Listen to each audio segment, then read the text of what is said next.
Yo, good evening, USA, Canada, International, Long Island, aka Strong Island, plus the five spots of Brooklyn, Bronx, Manhattan, Staten Island, and Queens.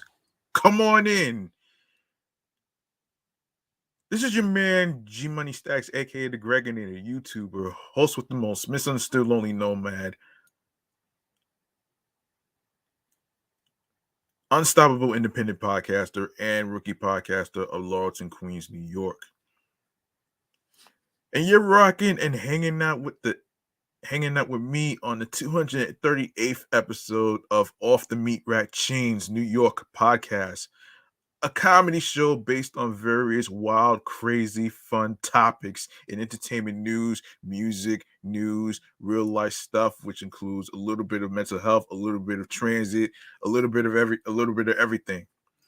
Um, Live and direct from StreamYard alongside with YouTube.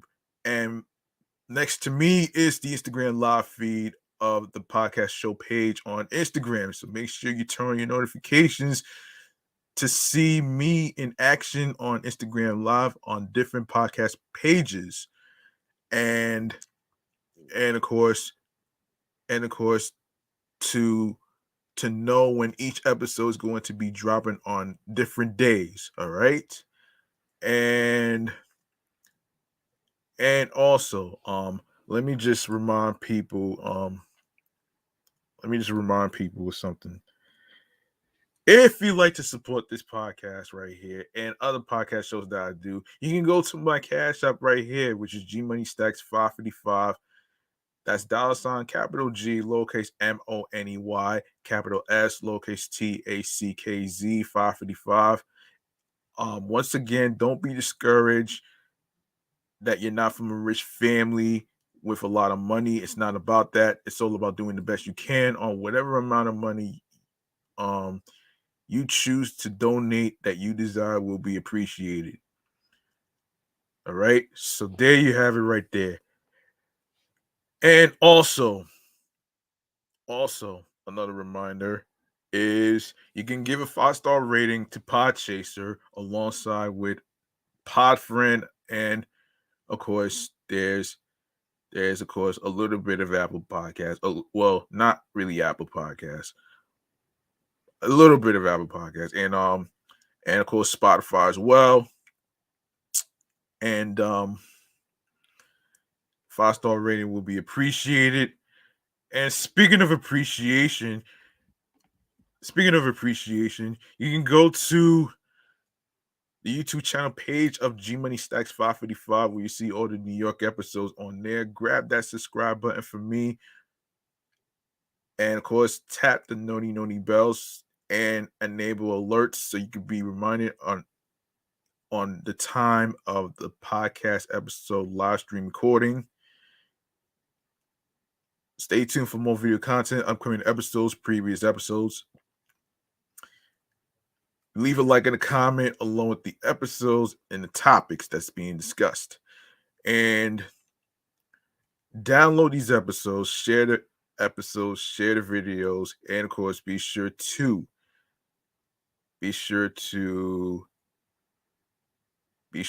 listen, stream, and watch these episodes. All right. And tell a friend to another friend. And of course, word of mouth is important. You can spread the word. That's very important as well. And that's about where I leave off with the point. So there it is right there. And yes, I do apologize for delaying this episode right here. Because I had to do a little switch up on the podcast recording schedule.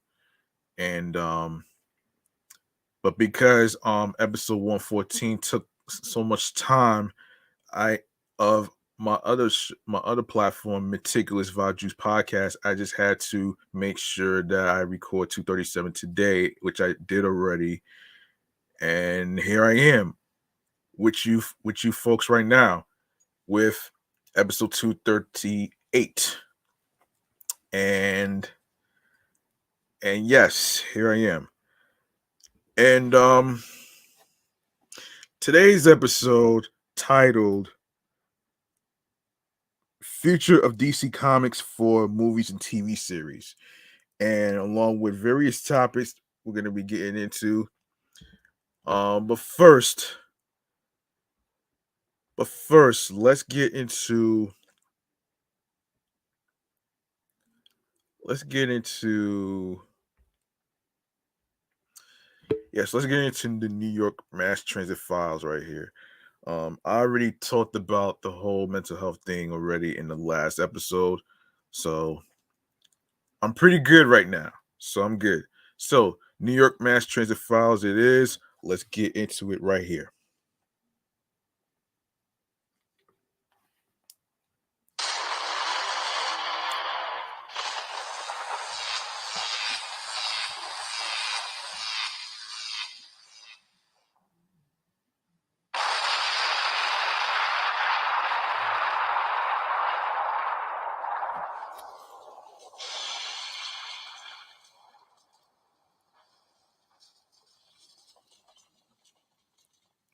Okay, here we go.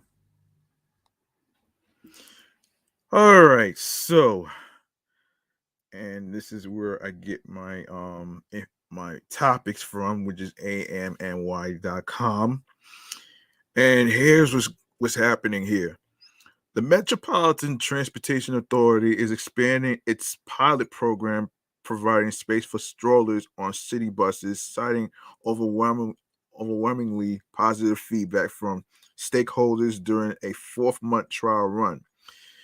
As you folks may remember, episodes ago, there was a protest against the MTA based on the fact that the bus operators told the customers to fold their strollers, which really made them very upset. But I'm glad they're making progress. So let's find out some more right here. And so the program is set to expand to 1,000 buses on lines in all 5 boroughs, up from the 142 on 7 lines under the auspices of the pilot started in September. The buses, denoted by exterior decals, featured dedicated space for stroller users, made either by removing seats near doors or by folding up collapsible seats. This will provide increased coverage and enable us to get even more feedback over the next several months and determine what our next steps are, said Frank Anicaro, Senior Vice President of the MTA's bus division, at a press conference on the Upper East Side Tuesday. The new routes to be served by stroller buses have not yet been unveiled. The pilot commenced after a review of the MTA's erstwhile ban on unfolded strollers on buses, ostensibly to prevent aisle blockage by an agency working group composed of parents, caregivers, disability advocates, and transit workers. It came after months of MTA board meetings populated by enraged moms deeming MTA buses a nightmare for caregivers with children. Wow, a nightmare. A nightmare. That can't be good. That cannot be good right here, man. That can't be good.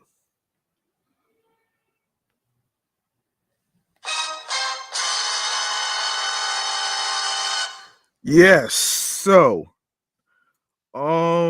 yes, a nightmare. That's crazy right there. And let's keep going here. A nightmare. Wow. That's really crazy though, man. Yes, nightmare. Where did I Okay, I did see this. Yes, so Um, yes. All right. So let's see. Yes, nearly a year later, after intense deliberations between stakeholders and 4 months of the pilot under its belt, the MTA is declaring it a success.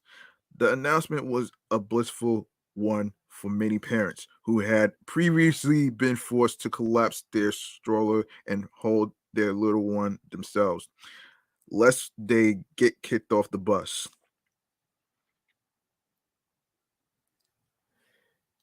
Oh, wow. Kicked off the bus. Damn.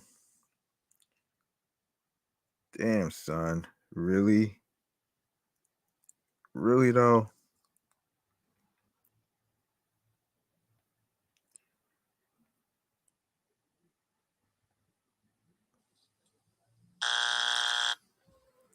Huh.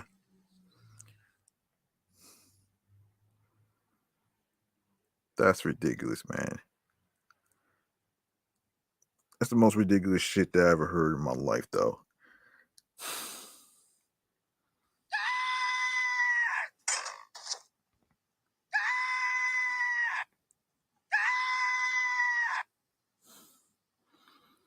Yeah, I know this is kind of crazy in a sense.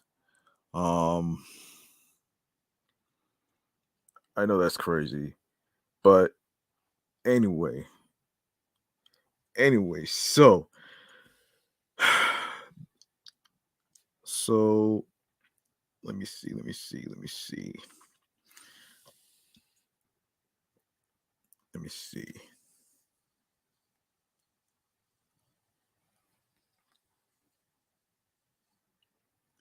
Okay, so the bus used to be a mode of transit that caretakers could not physically manage or opted out of because it was too difficult and unsafe to take children out of the stroller.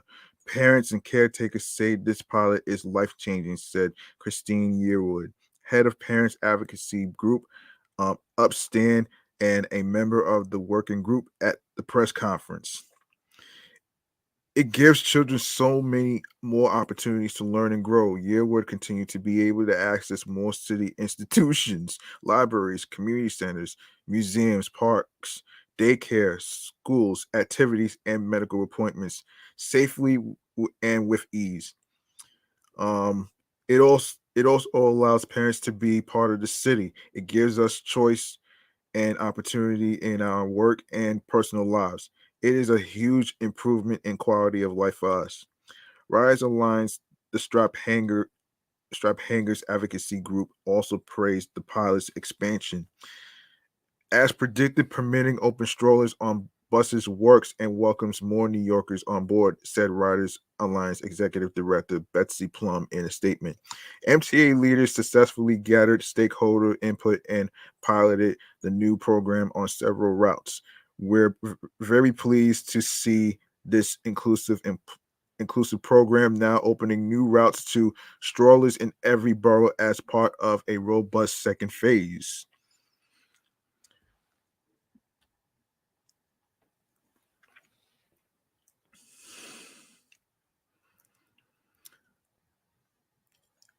Key among the stakeholders to give the thumbs up were members of the disabled community who had pushed back on the program, fearing it might lead to decreased accessible space on buses for people with disabilities. But the piloted stroller space ultimately did not take away any space already designated for people with disabilities, leading advocates to give their seal of approval. They won't take our space. That was our first priority, said Elizabeth Valdez, systems advocate at the Brooklyn Center for the Independence of the Disabled and a working group member in an interview. In quote, and the second one is if they have their own designated space, then they are not obstructing the aisle when a wheelchair user has to come in and out. Valdez said that both of those issues have been adequately addressed to the point disabled New Yorkers could support the program. I think it's great, she said. I wish they would now make it for two strollers, the same way they have the space for two wheelchairs. The only outstanding unease comes from the unions. And Caro said at the press conference that feedback from transit employees was mainly positive, though there were some concerns about signage and messaging. Last week, I was fortunate to meet with a core group of our operators driving on these 7 lines and personally listen to their feedback. It was very positive, said Anna Caro. Many finding that the new policy actually often sped up the boarding process. They also noted that there were no real complaints from non-stroller customers. Nonetheless, a spokesperson for Transit Workers Union Local 100, which represents thousands of rank and file transit employees in the 5 boroughs, said outlying concerns remain as the MTA expands the pilot, particularly on the potential for disputes among riders over the new seating areas, altercations that would likely fall on bus drivers to resolve. Remain concerned about this pilot program and will continue to monitor it very closely, the TWU spokesperson told AM New York Metro. There's the potential for disputes between riders and other problems that could lead to bus operators getting assaulted. Ah, man. We don't want any more bus operators getting assaulted here, man. You know what I mean? And speaking of which, um speaking of which, so the MTA decides to open a new booth. All right. So the Metropolitan Transportation Authority on Tuesday unveiled the first of its new customer service centers, set to place token booths, but with an expanded footprint aimed at enhanced local customer service. The first three S No, the first three CSCs opened Tuesday at Coney Island, Stillwell Avenue, and Atlantic Avenue, Barclays Center in Brooklyn, and at 161st Street Yankee Stadium in the Bronx. But another 12 can be expected across the 5 boroughs by the end of 2023. Good luck with that one. The centers are the linchpin of the MTA's plan to reorient the role of the station agents, bringing them outside of the plexiglass encased token booth to directly assist strap hangers. But CSCs are intended to go beyond just replacing the token booth. MTA brass avow. For one, they are much larger, an entire room with a staff health booth, but also places to sit and iPads equipped for riders to check service adversaries, provide customer feedback, get information on switching to Omni, which stands for One Metro New York, and apply for reduced fares. Um, okay. Okay. Okay, the census will bring to riders backyard services that formerly require a lengthy schlep to MTA headquarters in Lower Manhattan, even for basic transactions like exchanging expired MetroCards or applying for fair fares or other reduced fare benefits. End quote. We are going with the idea of bringing customer service to customers, said MTA Chair and CEO Jenna Lieber at the opening of the Coney Island Center on Tuesday. Kind of a radical idea. Let's make it convenient for our customers to do transactions with the MTA.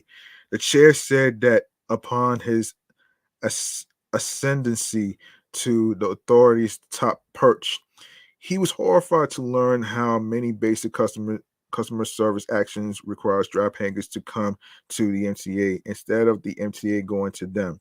Particularly galling were early morning lines forming outside MTA headquarters to get those tasks done before heading off to work. End quote. If you haven't stood on Stone Street at 8 o'clock in the morning when the line is forming of people who have to trek all the way from somewhere remote in the city to line up to do these not very complicated transactions, you got to see that before you dismiss this, Lever said in response to a question from AM New York Metro. To be able to do it in your neighborhood is for a lot of people a game changer. A game changer. A game changer. Yes. Game changers. Okay. Token booths were once an integral component of customer service on the subway, but they began to decline after the MCA switched from tokens to MetroCard in the 1990s, falling further to the wayside as the internet became ubiquitous. You ubiquitous. Ubiquitous.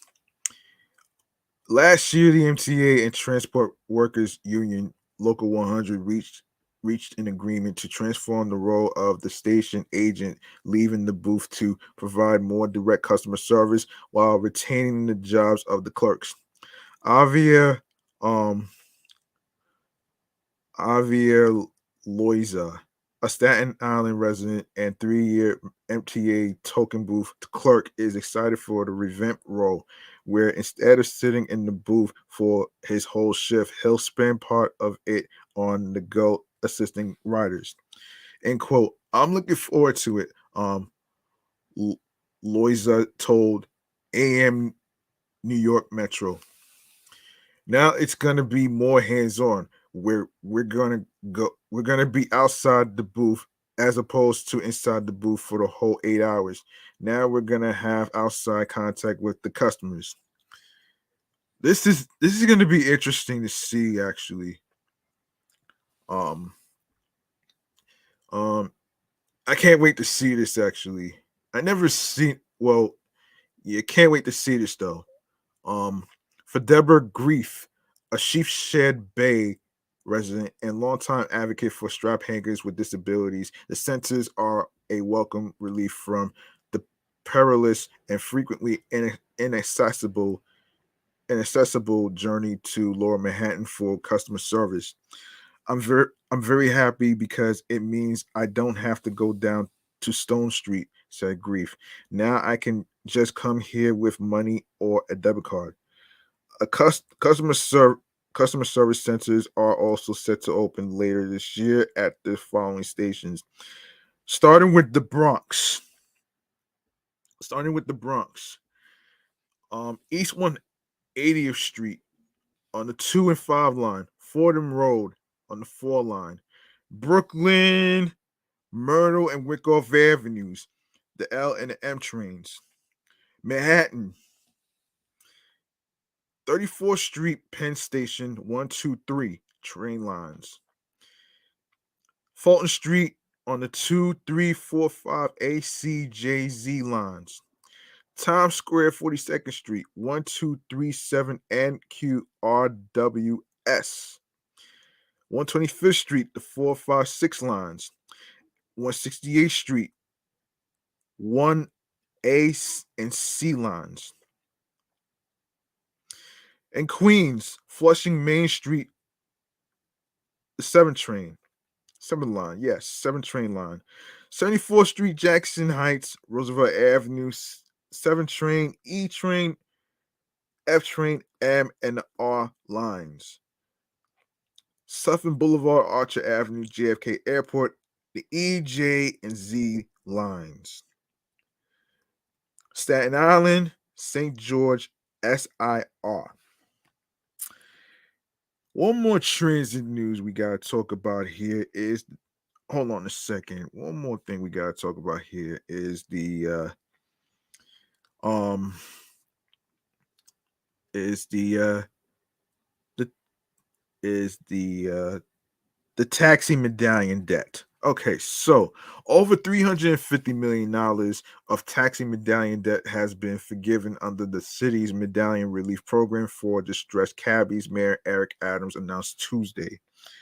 $350 million. Wow. Wow. Yes. That sounds like a lot of money. Yes, it is. That sounds like a lot of money. Yes, it is.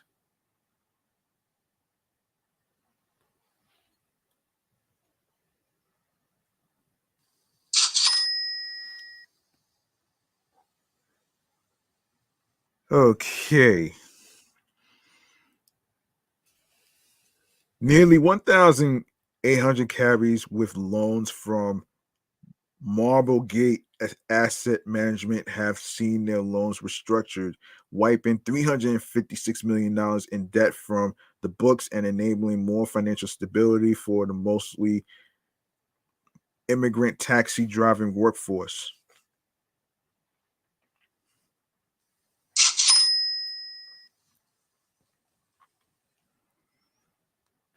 With $350 million in debt relief for nearly 1,800 taxi medallion owners already, our administration is finally ending the taxi medallion crisis and turning the tide for hardworking taxi drivers who provide New Yorkers and visitors with both an essential and a quint, quint essential New York experience, his owner said in a statement. Okay, end quote. It has been a truly rewarding and emotional experience watching hardworking drivers regain their hope and sustainable income after receiving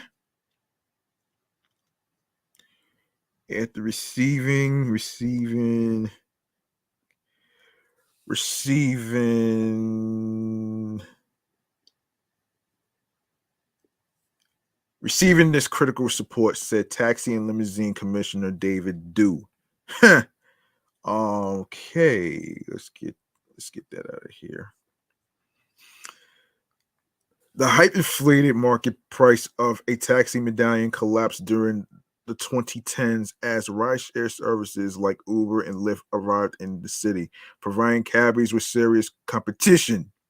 The issue was exacerbated by revelations the city and ma- major lenders purposely pumped up the price of a medallion in the years before the collapse, leading many cabbies to financial ruin and, in some cases, suicide.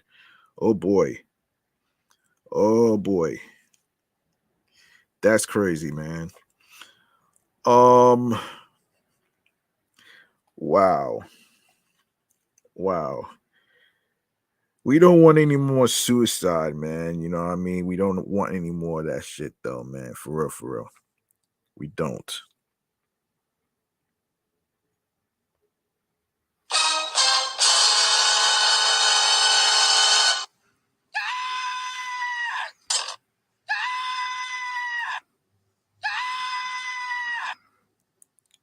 Yeah.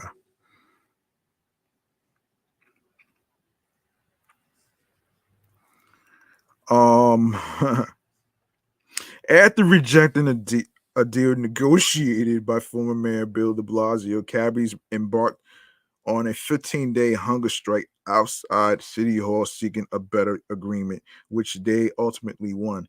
Marblegate agreed to cap all loan balances at a maximum of $170,000 with monthly payments not to exceed $1,234.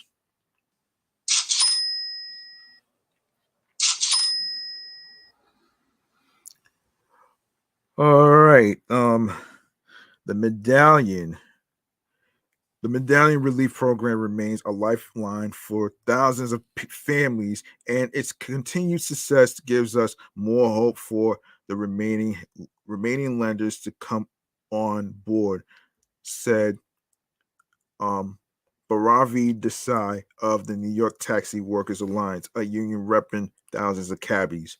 We're so thankful Mayor Adams made this serious commitment to our members who give all they have to make our city run. In November, yellow cab drivers secured their first raise in a decade, winning increases in base and per unit fares as inflation caused cost of living to soar. Their colleagues driving Ubers and Lyfts also saw their pay raised by the TLC, but that raise is on hold pending the result of a lawsuit by Uber. Well, that's pretty pretty crazy though, man.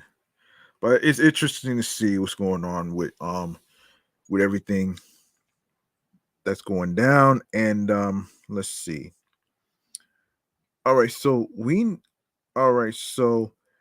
got some wild, crazy, and fun topics to talk about in a segment that I like to call Chatting All the Jazz. And one in particular, actually, there's two topics actually. So one in particular has to do with DC Comics. The other one has to do with Black Sheep, um, following a lawsuit due to payment and royalties. Let's get to Black Sheep. Let's get to Black Sheep and the story behind it. Hold on a minute, man. All right, so let's get to it right here in Chatting on the Jazz, the segment. Let's go.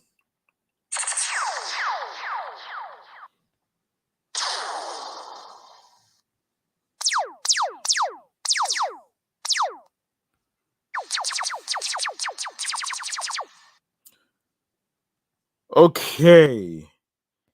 Our main topic, before we even get to the DC stories, let's talk Black Sheep. Let's talk Black Sheep, man. Seriously, because this one right here is pretty important. You know what I'm saying? Especially to music artists and stuff, man. You know what I'm saying? So, um, all right. So, Black Sheep has waged a legal war against Universal Music Group, according to Complex. The 1990s hip hop duo composed of Andres Dres Vargas, Titus, and William Mr. Lange McLean is spearheading a hefty class action lawsuit over unpaid royalties. According to Billboard, the plaintiffs claim UMG inked a sweetheart deal with Spotify in 2008, agreeing to accept lower royalty rates in exchange for cash and um, equity in the streaming service. The complaint filed Wednesday in a Manhattan federal court alleges UMG failed to disclose the details of the deal and only counted the cash when it distributed royalty payments. Black Sheep claims the company retained the stock for itself and withheld hundreds of millions of dollars in royalties owed to thousands of artists. Ooh, oh Lord. Damn, son. Damn, son. You know, I would be so upset if this was to happen to anybody that I know that's a music artist, though, man. For real, for real. For real, for real.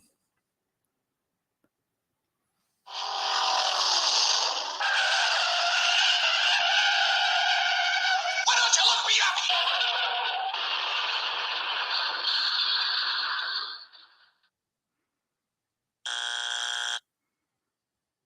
Oh no! Yeah, that'd be crazy though, man. I don't even. That's terrible, man. You know what I'm saying? That's terrible right there. Anyways, Anyway, that right there, yeah. This is a lesson for upcoming new artists and stuff, man. You want to make sure that you don't get screwed over by uh by record labels and stuff. You know what I mean? Record labels are a shady business. You know what I'm saying? So, a UMG spokesperson denied the allegations in a statement to Billboard, saying its artists have been properly compensated. Universal Music Group's innovative leadership has led to the renewed growth of the music ecosystem to the benefit of recording artists, songwriters, and creators around the world. The representative said. Um, the representative said, UMG has a well-established track of fighting for artist compensation, and the claim that it would take equity at the expense of artist compensation is patently false and absurd. Given that this is pending litigation, we cannot comment on all aspects of the complaint. That's crazy, man. And this is where this is where I segue into the Black Eyed Peas. That's foul for Universal Music Group to do some shady shit like that, man. And speaking of shady, um, involving the Black Eyed Peas, can a unicorn toy that poops sparkling slime also function as a form of cultural criticism?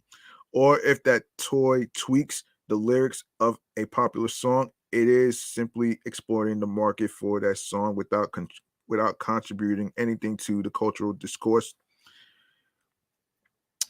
These are questions that will sooner or later be submitted to a federal judge in the Southern District of New York after BMG Rights Management filed a lawsuit on Thursday against the manufacturer of the Poopsie Slime Surprise collectible toy. Poopsie Slime Surprise is a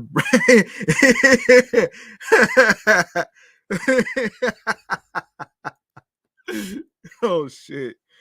Poopsie. Oh shit. What kind of fucking name is that for a company, man? That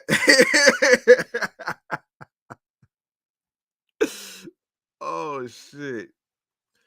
Oh my gosh, man. So Poopsie Slime Surprise is a brand of slime pooping unicorn that currently retails for $100 to $300 on Amazon. Oh wow. Oh wow. 100 to $300. Wow. I don't know. I don't know. People would do anything to get a quick buck though, but but I think they need to change the name of that shit though, man. Seriously. That name sounds so weird and man, okay.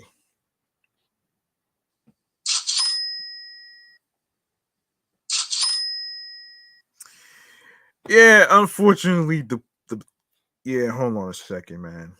Hold on a second. Um, in addition to pooping slime, the toy also dances to a song called "My Poops." Whenever its heart-shaped belly button is pressed, the manufacturer MGA Management has also produced an animated video in which unicorns dance to the song. Hmm. Yeah. Yeah, that's probably not gonna go so well anyway. Um, BMG's lawyer alleges that My Poops infringes on Black Eyed Peas' surprise 2005 hit single "My Humps." 75% of whose publishing rights belong to BMG, thanks to a corporate acquisition. The suit claims and a review of each song, Genius Annotation confirms that the two compositions bear a strong resemblance. Um, First, the title of the infringing work is "My Poops," which is an obvious play on the name of the copyrighted composition "My Humps."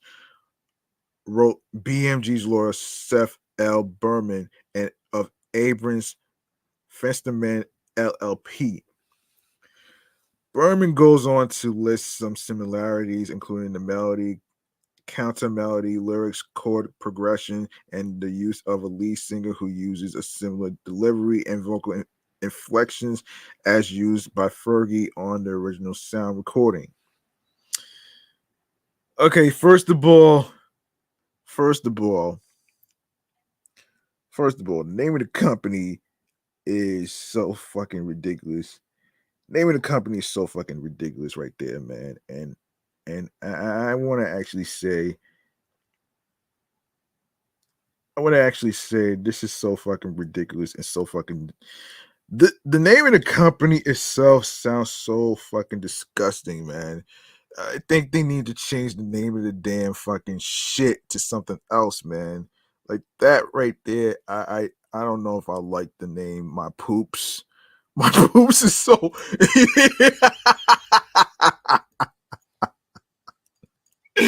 That shit sounds so fucking disgusting, man. This shit sounds so disgusting to me right there, man. That shit sounds disgusting. Yeah. Oh man. Oh my gosh.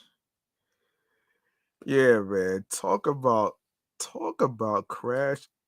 Talk about these people. These people are crashing and burning, man. Unfortunately, man.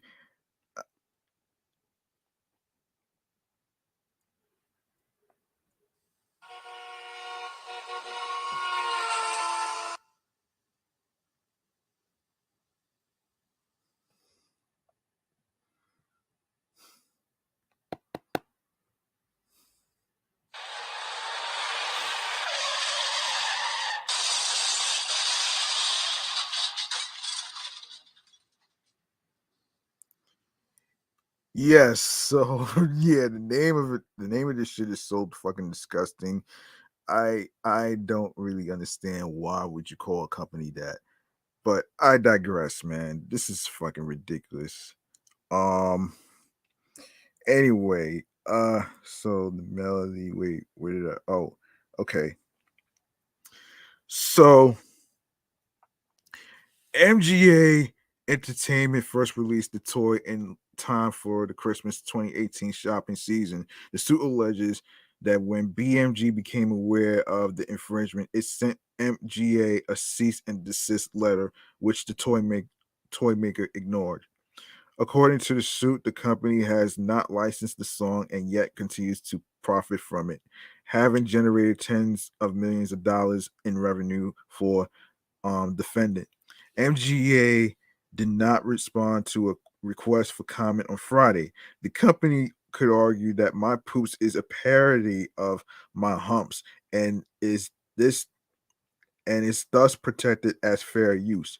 In Campbell versus A Cuff Rose Music in 1994, the Supreme Court held that parody can be a form of comment or criticism on the original work, which is protected by the Copyright Act of 1976. But that does not mean that the toy maker is automatically in the clear. Judges look at fair use claims on a case by case basis, applying a four factor analysis. At its heart is the question of whether the new work is transformative of the original, or whether it simply copies the original and substitutes for it in the marketplace. Berman is no stranger to such analysis. A few years ago, he represented the estate of the notorious B.I.G. in a copyright lawsuit.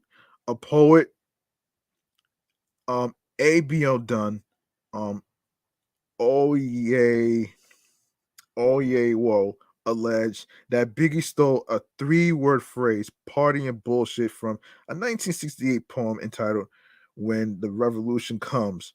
Berman argued that it was fair use and prevailed. Come on, man. That's a fucking reach. That's a fucking reach right there, man. Believe me. That's a fucking reach.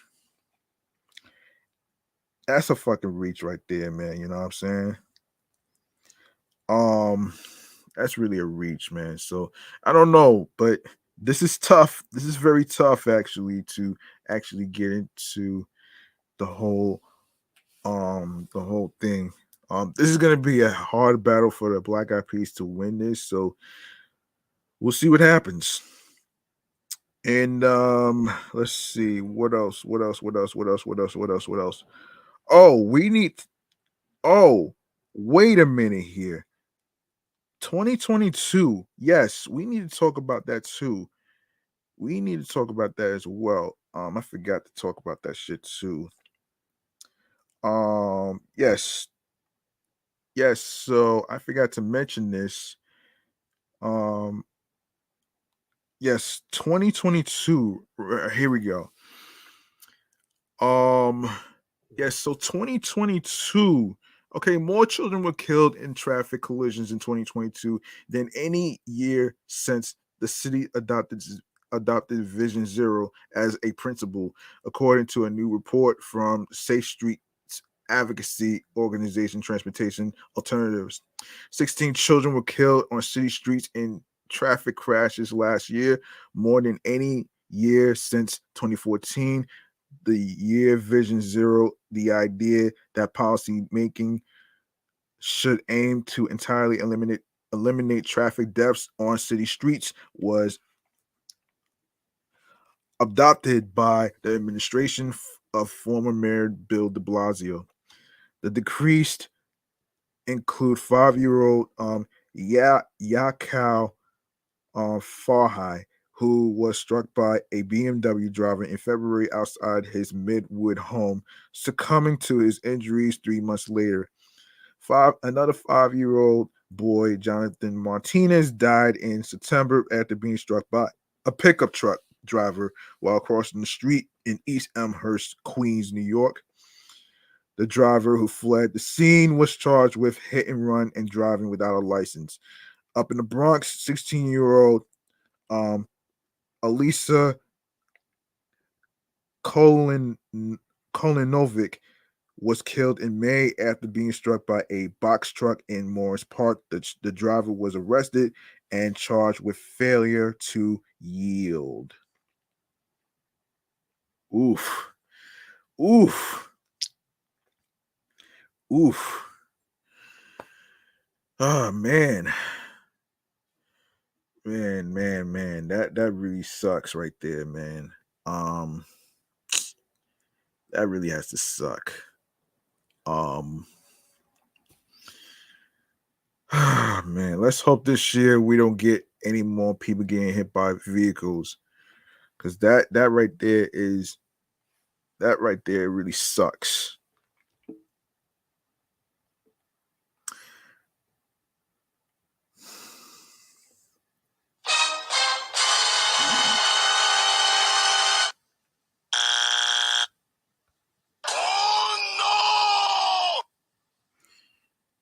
Yeah, that right there, that really sucks though. Um all New Yorkers should be able to walk on the sidewalks, ride a bike, wait for the bus, and cross the street without fearing for their lives, said Leanna Ollis, a member of Families for Safe Streets, in a statement. Instead, traffic violence continues to rob New Yorkers of their children, parents, siblings, friends, and loved ones. Overall, 255 people lost their lives on the city streets last year, according to the report, which analyzed data from the city's Department of Transportation. That includes 118 pedestrians and 17 cyclists. The total is down from the 273 killed in 2021, a Vision Zero record, but a 24% increase from a low of 216 in 2018. Elected officials say the numbers should propel the city into action to stop the carnage. Every traffic death is preventable, and it's heartbreaking and infuriating that even more New Yorkers are being killed by cars than before the slamdemic, said public advocate Jamani Williams. It's shameful that 9 years after Vision Zero was launched, we're losing record numbers of children to traffic violence. We must make choices and changes today to save lives in the future, from drivers to pedestrians to our neighbors who rely on mobility devices. All New Yorkers deserve to live in communities with safe streets, said the City Council Speaker Adrian Adams. The increase in traffic fatalities since 2018 is alarming, particularly the rise in children killed by um, traffic violence. Behind every crash is a family and community impacted by preventable tragedies, and it is critical that we advance equitable policies and investments that will result in safer streets for all. Hmm. Yeah.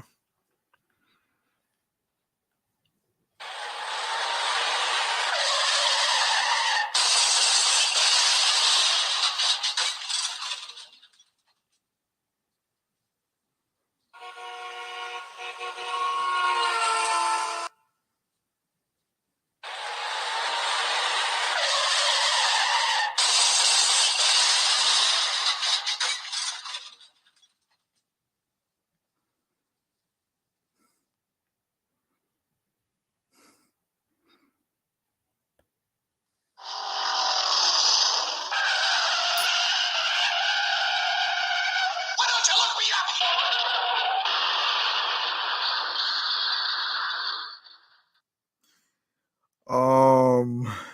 Oh boy. So the council plans to hold an oversight hearing on Vision Zero next month. A spokesperson said, though it has not yet been put on the public schedule. The NYPD recorded 79 hit and run incidents in 2022, below the 93 seen in 2021, but otherwise the highest number since the department started publishing statistics on leaving the scene of collisions in 2016. Analyzing the data, Transportation Alternatives found that just 4 hit and runs were solved by police in 2022. What's more, the data shows glaring racial disparities. The nonprofit found since 2017, 55% of hit and runs in majority white precincts were solved or saw suspected arrested, but that stat was only 36% in precincts with majority non-white populations. The city the city's deadliest city council district in 2022 was District 8, straddling two boroughs in East Harlem and the South Bronx, with 6.2 fatal crashes per 100,000 residents. Trans Alt found the deadliest over an 8-year period between 2014 and 2022 was District 28, represented by Speaker Adams. The nonprofit is arguing the city to beef up its work on implementing the city streets plan by expediting the construction of bus lanes and protected bike lanes. They also suggest that they also suggest the Adams administration scale up its dangerous vehicle abatement program, where the city can impound the vehicles of the road's most reckless drivers if they fail to take an optional road safety course. As for comment, DOT referred AM New York Metro to a press release from earlier this month where Mayor Eric Adams touted the year-over-year decline in traffic deaths between 2021 to 2022.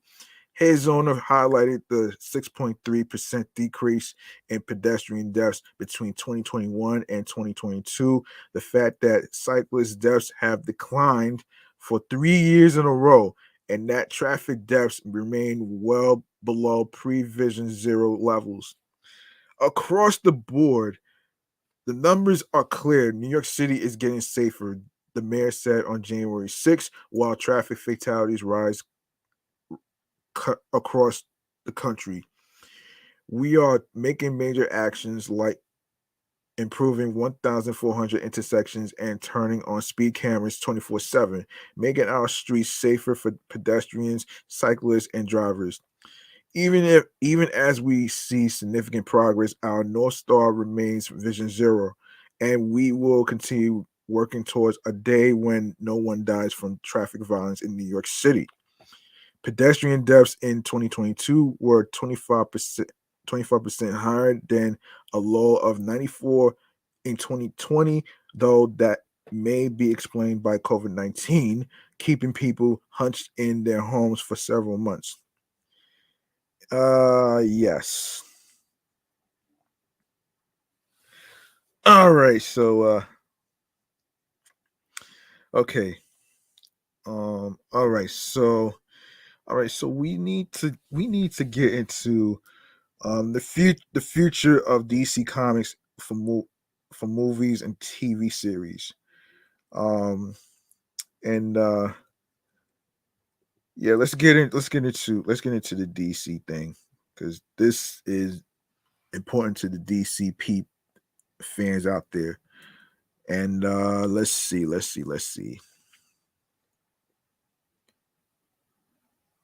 Um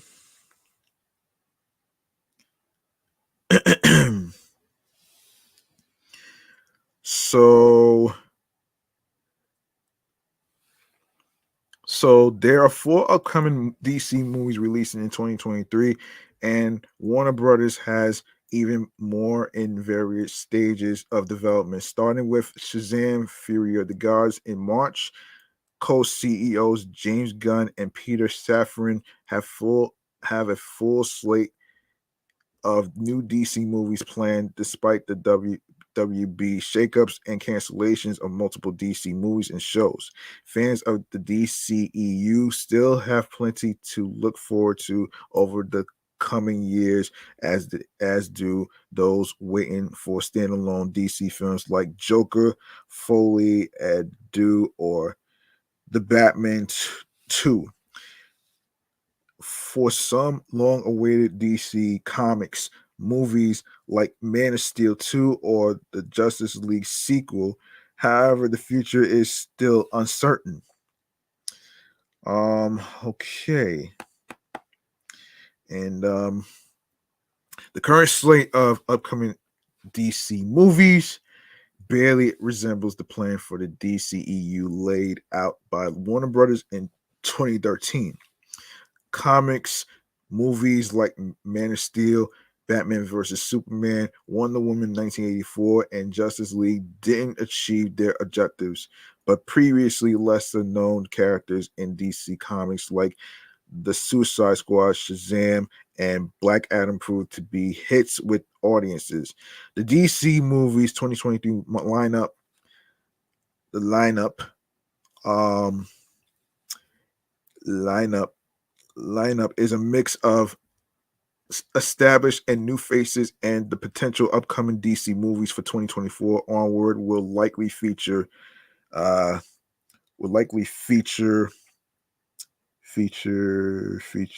even more movies focusing on characters outside the core Justice League roster. Here's every DC movie coming up in 2023, 2024, and beyond.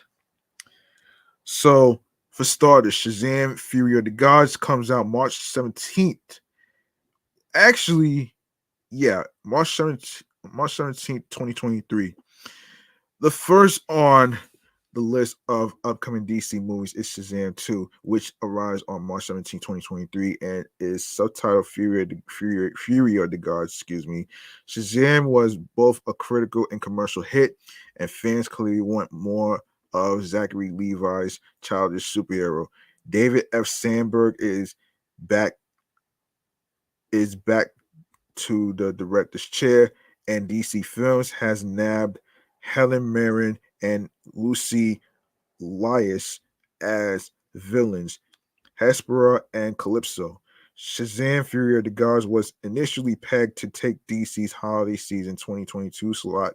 However, in August, WB made another schedule shuffle, and Shazam 2 was pushed back to 2023 at the time of writing.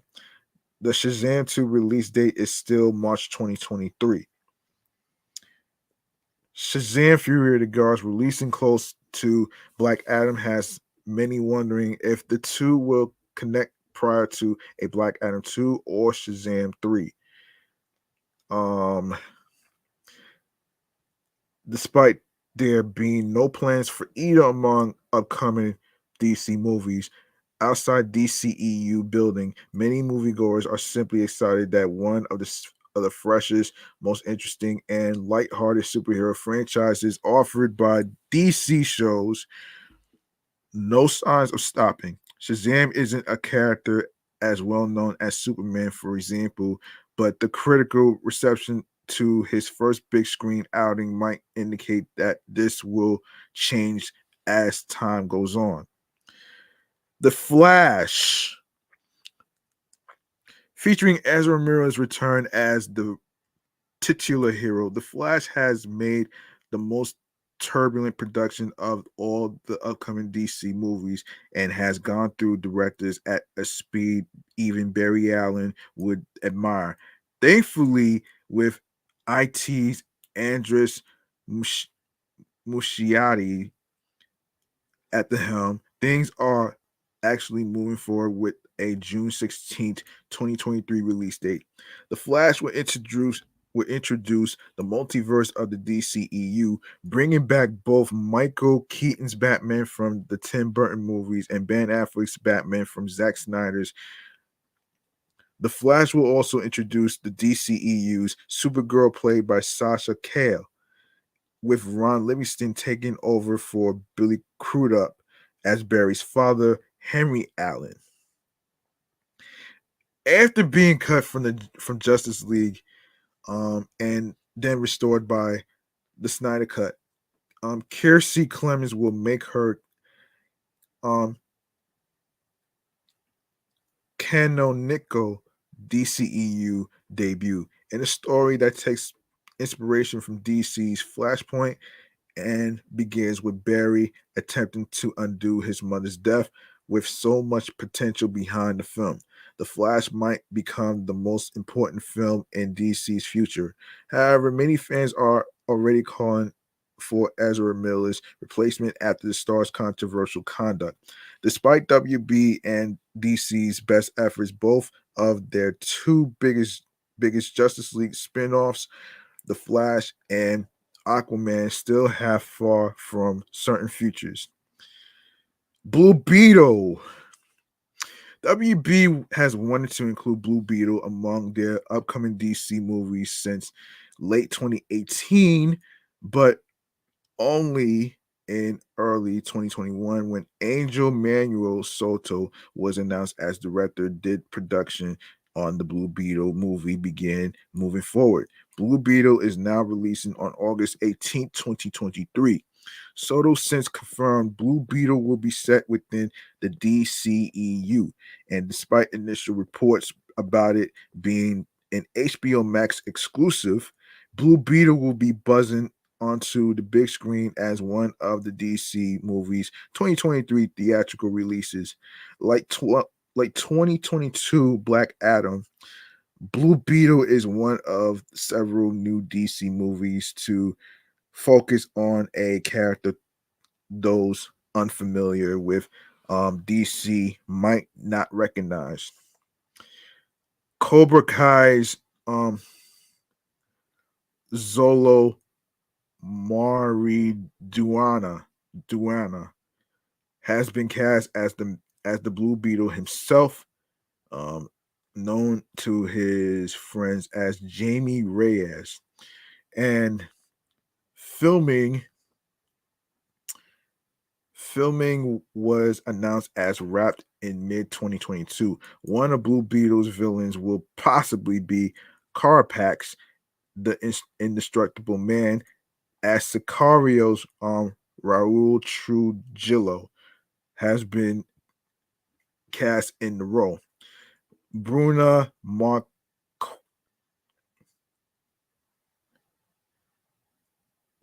Bruna Marquez Marquezin will play Jamie's love interest Penny, and Susan Sarandon is leading her talents to this 2023 DC movie as Victoria Cord, the main villain of the Blue Beetle movie.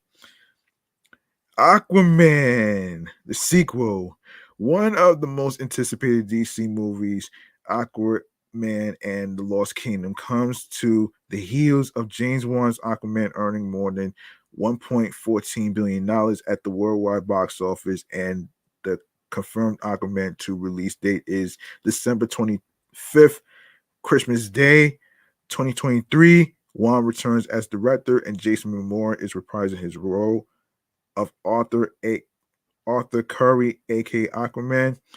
Aquaman's mirror Amber Heard, Patrick Wilson, at Atlanta Nicole Kidman, and Black Manta Yahya Abdul Mateen II, all returning as well. And the sequel's title is speculated as referring to the underwater city Nicaris. Wow. Wow. Wow.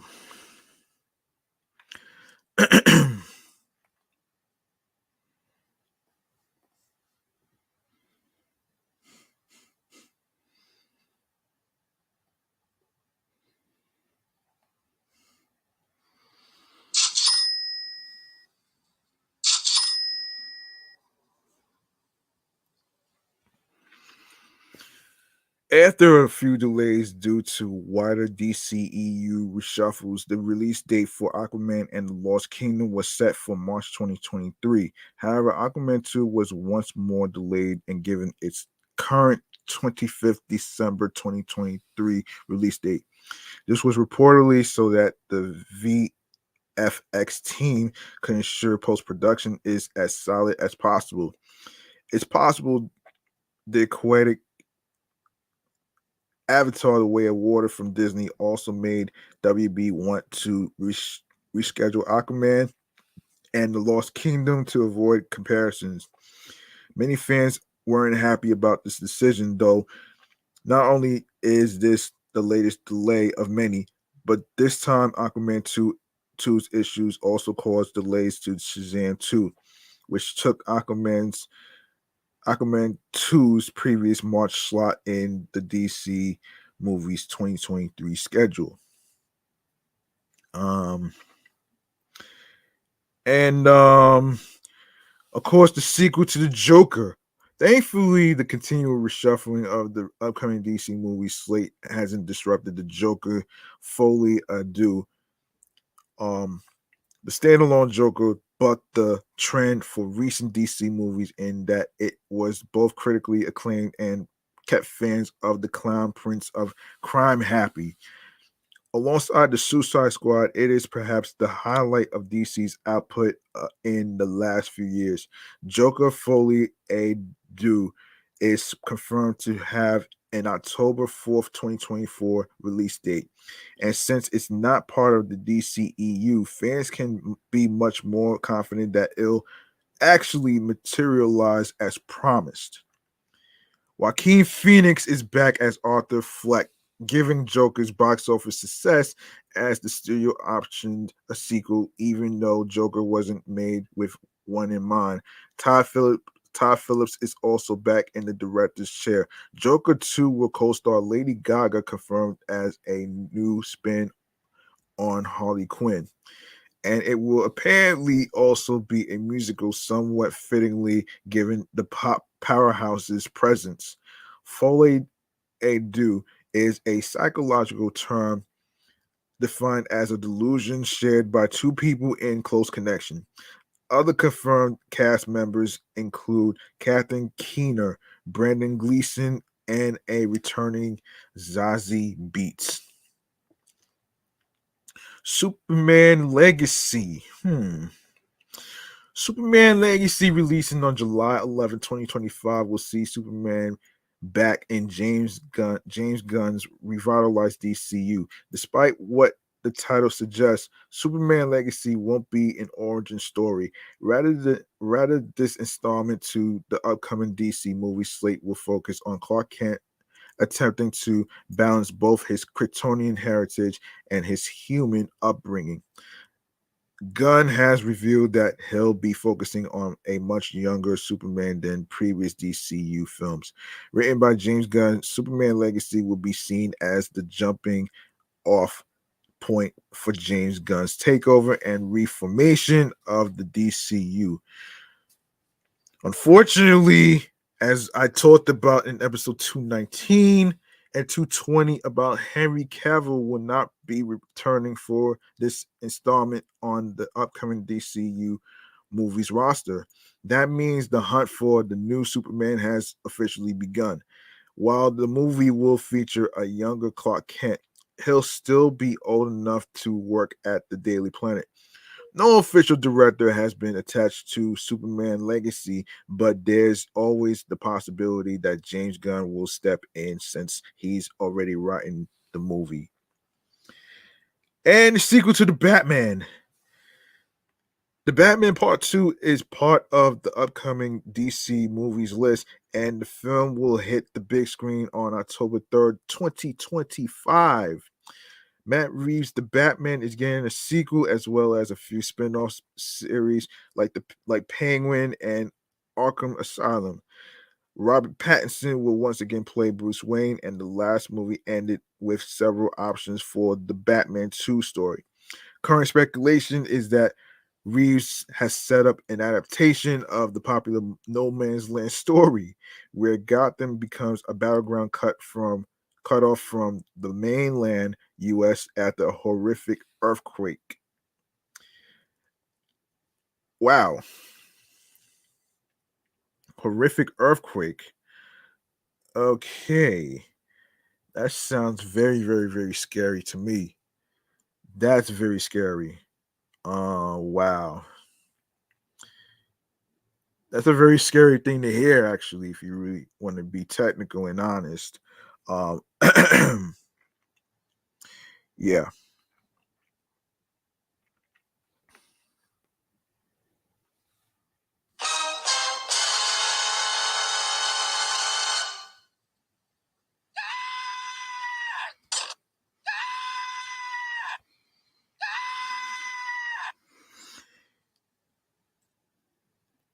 Um, as with all upcoming Batman movies, the speculation is as much on the villain as it is the Cape Crusader, and many are hopeful the Batman 2 will show more of the Barry um Kogan Joker briefly introduced at the end of the Batman. Now being branded as the Elseworlds storyline, other characters such as Catwoman, played by Zoe Kravitz, the Penguin, played by Colin Farrell, the Riddler, played by Paul Dano, Alfred Pennyworth, played by Andy Serkis, and Jim Gordon, played by Jeffrey Wright, are likely to reappear in the Batman sequel. Presumably, Matt Reeves will return to direct his gritty rendition of Gotham City. But the Batman villain is the news everyone is waiting for. And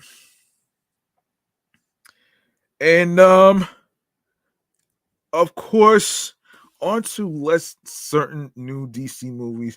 A Black Canary solo movie has been on the cards for a while.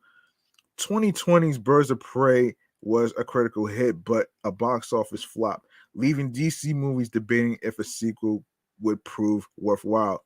The DC rumor the DC rumor in the air mill suggested Smollett's Black Canary would appear once again in Batgirl before her solo movies arrive. But since WB unceremoniously pulled the plug on Batgirl, fans will never know. In August 2021, a Black Canary spin-off movie was finally announced, with Journey Smollett reprising her role as Dinah Lance, aka Black Canary. Initially pegged to release as an HBO Max original, Misha Green is screenwriting, but there's no news on a director, release date, or supporting cast yet. Black Canary is thought to be arriving sometime in 2023 or 2024. Whether it will remains to, whether it will remains to be seen. If the Black Canary movie will go straight to streaming is unknown too, since Warner Media has indicated they want to move away from this direction and focus on theatrical releases for upcoming DC movies. So there is no release date for the Black Canary movie. So if I hear anything, I'll bring it to you right here on this platform.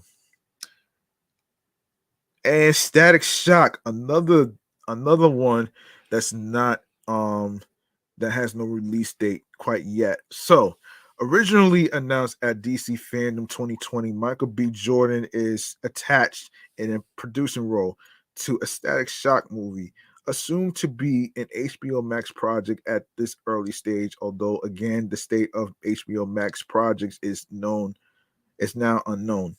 Jordan described his venture as a new universe centered around black superheroes, suggesting Static Shock would not be included in DCEU canon, but instead trigger a whole new superhero streaming franchise, possibly based on the Miles Comics character. Randy McKinnon is writing the script, but little else is known about the big screen debut of Virgil Hawkins, aka the titular Static Shock. Okay, another project that has no release date is the Authority. So the Authority was announced with the rest of James Gunn's upcoming DC movie slate, which is exciting considering the DC superhero team hasn't been adapted to the big screen before. The Authority first originated in the late 90s under Wildstorm, which was run by the now head of publishing at DC Comics, Jim Lee. The Authority is a very different type of DC superhero team, as they often go to extreme methods to get the job done. The Authority takes a much more realistic approach to the team of heroes, similar to the boys, and provides a gritty backdrop which made the indie comic famous. No director or writer has been announced for the upcoming uh, The Authority movie, nor has a release date been set. But it's likely, since James Gunn's sole focus is the DCU, that more information will be coming soon. Another remains to be seen. So the Brave and the Bold.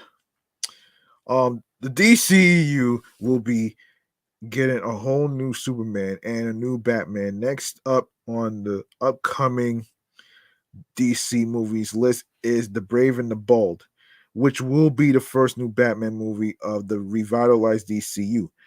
The Brave and the Bold will reportedly cast a new Batman and a new Robin, as well as Batman's estranged murderous son, who was brought up by assassins and introduced in the Grant Morrison comic storyline. No one has been attached to the Brave and the Bold as of yet, meaning the hunt for the new Batman is officially on, and there will be plenty of contenders to boot. Another movie with no release date is Supergirl, Woman of Tomorrow. Next up on the upcoming DC movie slate is Supergirl, Woman of Tomorrow, which was officially announced with the rest of James Gunn's DC movie slate, excuse me. The new Supergirl movie should hit the big screen as few years after Superman Legacy, but no official release date has been confirmed. Supergirl will be in stark contrast to Superman, as the former was raised on Krypton and witnessed horrific events for 14 years before making her way to Earth. Gunn promises a different take on Supergirl in general, making her a much more formidable force than previous iterations of the character. Like the new DCU Batman and Superman, Supergirl has yet to be cast. and the story and release date hasn't been revealed. However, Gunn has revealed that the story will be based on Tom King's iteration of the character. It's been rumored that the movie could premiere in 2027, but this is just speculation. And another movie, which was the TV show Swamp Thing. The final entry on the confirmed upcoming DC movies roster is the new Swamp Thing. The feature film promises to bring a horror element to Gunn's revitalized DCU and closes out their version of an MCU phase, which is titled Gods and Monsters Chapter 1. Swamp Thing will cover the monster's origin story, and while it's a tonal departure from the rest of the DCU, it will still feed into other stories. Swamp Thing is one of the new upcoming DC movies with an attached director who is James Mangold, um, from Logan and Indiana Jones 5. Swamp Thing's gothic horror origins haven't been brought to screen since the initial 1982 movie. It'll be interesting to see how Gunn takes on the character. Okay. So, what the new plans mean for upcoming DC movies? Let's see. Hold on.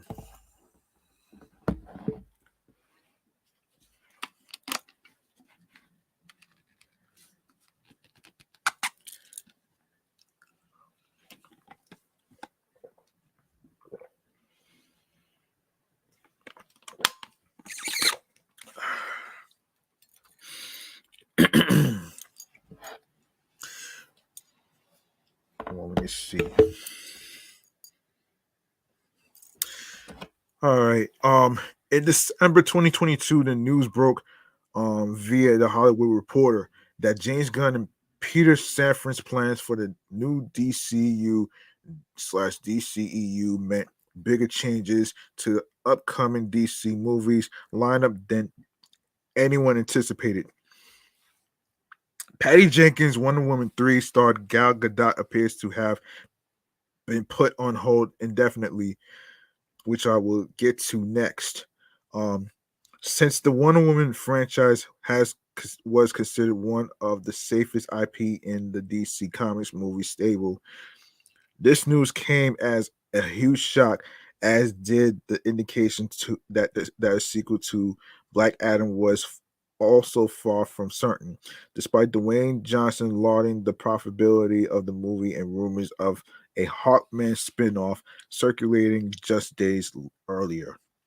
Black Adam was also notable because it reintroduced Henry Cavill as Superman to the DCEU. This led to speculation about Man of Steel 2 or a sequel to Justice League. But neither is as close to materializing as the Black Adam post-credit scene caused fans to hope.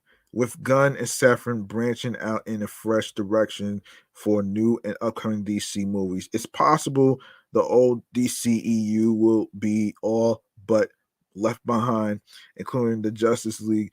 There's even talk of recasting some of the core members, with Jason Momoa is reportedly eyeing up the role of Lobo instead of Arthur Curry.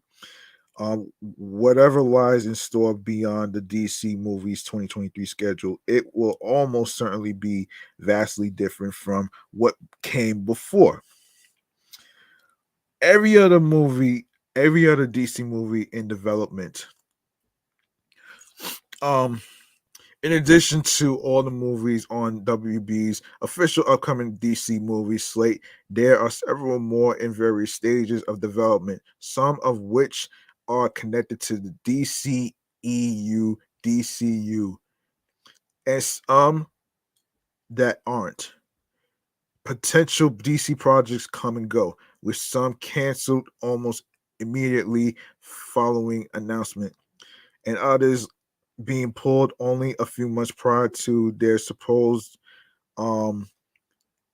release, like Batgirl, with DC movies, it's best not to presume they are happening until their trailers circulating. It seems here are all the rumored upcoming DC movies that may or may not see released. So, of course, obviously, why Wonder Woman 3 isn't happening? What went wrong? So the Lego Batman movie director Chris McKay was directing Nightwing, based on a story and script from Bill um Du- Dubuque um Ozark, which now seems to be in production limbo. There's also a Black Hawk movie that will be produced and possibly be possibly directed by Steven Spielberg, but with the acclaimed director working on other projects that may be a few years off. James Gunn has confirmed he will be working directly on another DC Studios film, although the characters involved are unknown. Um, Warner Brothers has been attempting to develop a Suicide Squad spin-off starring Will Smith as Deadshot since the 2016 movie release, but this seems to be on hold following Smith's Oscar controversy. Um, how Supergirl's DCEU suit compares to past versions and what it reveals. There was also a Gotham City Sirens movie announced starring Margot Robbie's Harley Quinn teaming up with Catwoman and Poison Ivy, but this project seems to have stalled following the financial failure of the similar team up Birds of Prey. One of the longest in development project has been a Metal Man movie directed and written by Barry Sonnenfeld, which was first announced in 2007. In 2021, Sonnenfeld suggested that the develop process was still ongoing. A Zatanna movie was also originally scheduled for HBO Max with promising young women writer Emerald Fennell writing the script, but its status also seems to be in limbo following the move away from HBO Max projects for upcoming DC movies in 2023 and beyond. Okay, so um let me see. Let me see if there's any other topics that I need to get to. Um I need to get to and stuff. Oh yeah, so let me okay, DC movies. Here's what to expect. Oh, let's talk about why Wonder Woman 3 has been scrapped. That's crazy, man. Let's talk about that though, man. Hold on.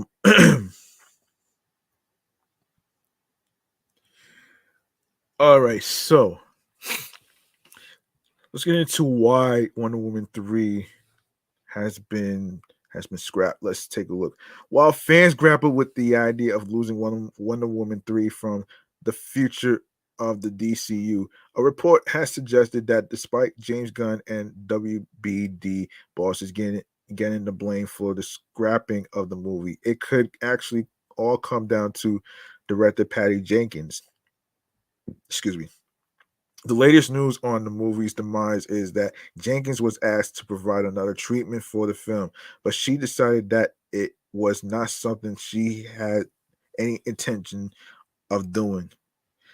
As report as reported by Deadline, the creative differences between the movie Jenkins has already written and where WBD wants the film to go are a long way apart, and there were a number of concerns around it, according to the report. Oh boy. So, oh my gosh. So, Jenkins was given the chance to take another stab at another Wonder Woman 3 treatment after receiving notes from all Warner Brothers motion picture brass. It wasn't just Gunn and Safran's decision. There were concerns about character arcs and payoffs.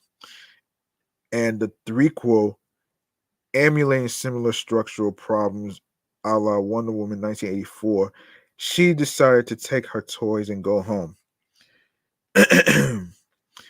Well, at the moment, Wonder Woman 3 in its current form is dead. There is still a desire from the studio to continue Wonder Woman's story. Wow.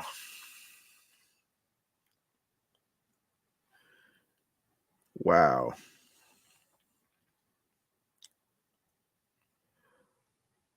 Wonder Woman's story. Damn, son. Man. So the shit is dead. Unfortunately, you're not going to see a release date for Wonder Woman 3. That sucks. That really sucks right there, man.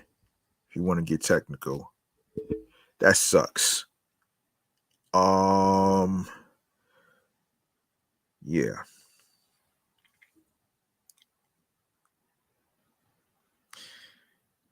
Yeah.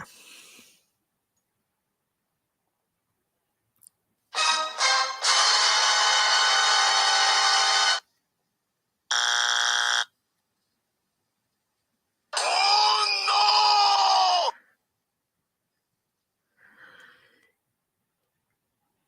Yes. Let me just get, where did I leave off? Okay.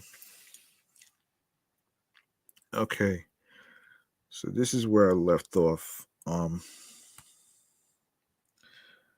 Okay. While at the, yeah.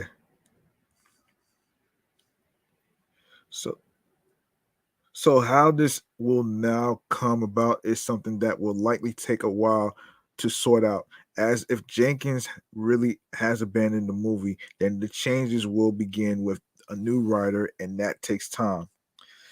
Um, oh boy. This is crazy. All right, so the world seems to learn about Wonder Woman 3's troubles before even it starred Gal Gadot. Only a couple days ago, Gadot, Gadot, Gadot, however you pronounce it, shared a post on her Twitter account where she shared her love for the character, her fans, and even teased more to come about her third movie. She said, and quote, "A few years ago, it was announced that I was going to play Wonder Woman. I've been so grateful for the opportunity to play such an incredible, iconic character, and more than anything, I'm grateful for you, the fans. Can't wait to share her next chapter with you." Only in October did Jenkins offer a huge update on how things were going with Wonder Woman 3. The director reminisced about how she had never planned on doing more than one Wonder Woman movie, but there was something about the franchise that just kept pulling her back in. She commented in quote, and so there where I said that I was only going to do one, then oh my god, I have to do two. And then I find myself saying, oh my god, I'm antsy to do three. And so even now I say that's it, because I always plan a 3 movie arc. There is a story that goes through these 3 different movies as a whole. But even now, I just wrote last week the final scene of Wonder Woman 3, and I thought I might be interested to see what happens next. So you'll never know. They have asked us to think of ways to do more, and it accidentally happens. But you'll never know. I have a lot of other films that I'm excited to do as well, and I love Gal Gadot, so that makes it better too. Um, Now it looks like Jenkins' rule of three has been thrown out as far as Wonder Woman is concerned. All fans of the character can do now is wait and see how things turn out further down the line. Where this leaves Gal Gadot's place in the DCU is also up in the air, but her next appearance could be in the Flash or Shazam, Fury of the Gods. which have both been rumored to feature a Wonder Woman cameo. All right, let's see. Um, okay, let's go to some more DC stuff. Let's go to some more DC stuff. All right, so and this is from IGN. All right, so a lot is changing from DC's lineup of movies and shows in the years ahead. Luckily, luckily, despite the rash of cancellations affecting everything from the Batgirl movie to HBO Max shows like Titans and Doom Patrol, um, it's not all bad news. James Gunn and Peter Safran have been installed as the co-CEOs of DC Studios, and they have a strategy for a more cohesive and interconnected lineup of content moving forward. It all starts with Chapter 1, dubbed Gods and Monsters. Gods and Monsters. Let's see. Excuse me. Excuse me. All right, before I move on, let me see who came into the chat. Hold on, let me see. Shouts to the people from Pick Six with Noah and Nick. Make sure you check out their podcast and follow them on Instagram right here. Thank you for viewing this. So check them out on Spotify and wherever you get your podcast. All right, so it can be very difficult to keep track of all the big changes at DC these days. That's why we've put together this comprehensive list of everything currently in the works, as well as the major projects that have either been officially canceled or gone dormant. Of course, you could come join us in the reborn DC universe. Yeah, you could check out the link to what to expect from DC in 2023, including comics and games. You can follow the link. So anyway, the comics and the games, I'll do that some other time. So what are the next DC movies coming out? Of course, obviously. So DC Universe, every upcoming movie and TV show. So let's check this out. So for those keeping track, here's the full lineup of upcoming DC movies and TV shows. So we have the Arrowverse TV series, 2022 to 2023 seasons. We have the Flash, which unfortunately is the last season. Shazam, Fury of the Gods, March 17th, 2023. That's next month. The Flash movie, June 16th, 2023. Blue Beetle, August 18th, 2023. Aquaman and the Lost Kingdom, December 25th, 2023. Joker, Folle a Doe, October 4th, 2024.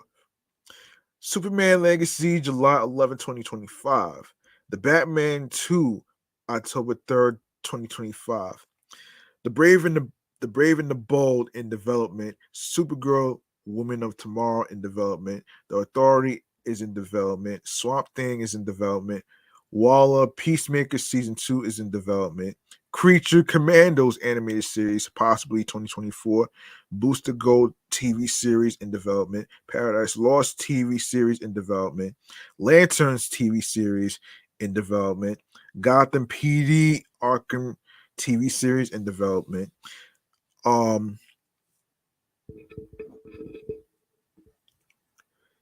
Matt Reeves projects The Penguin TV series in development. Gotham Knights TV series in development, which is also coming to the CW.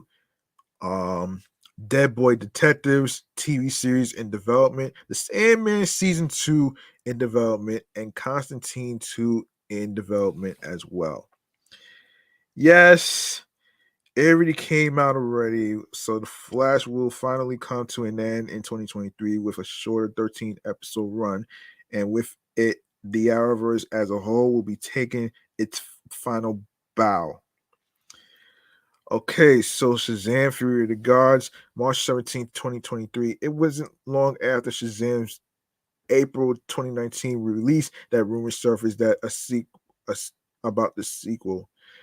Zachary Levi will be back as Shazam, and director David F. Sandberg and writer Henry Gayden are also returning.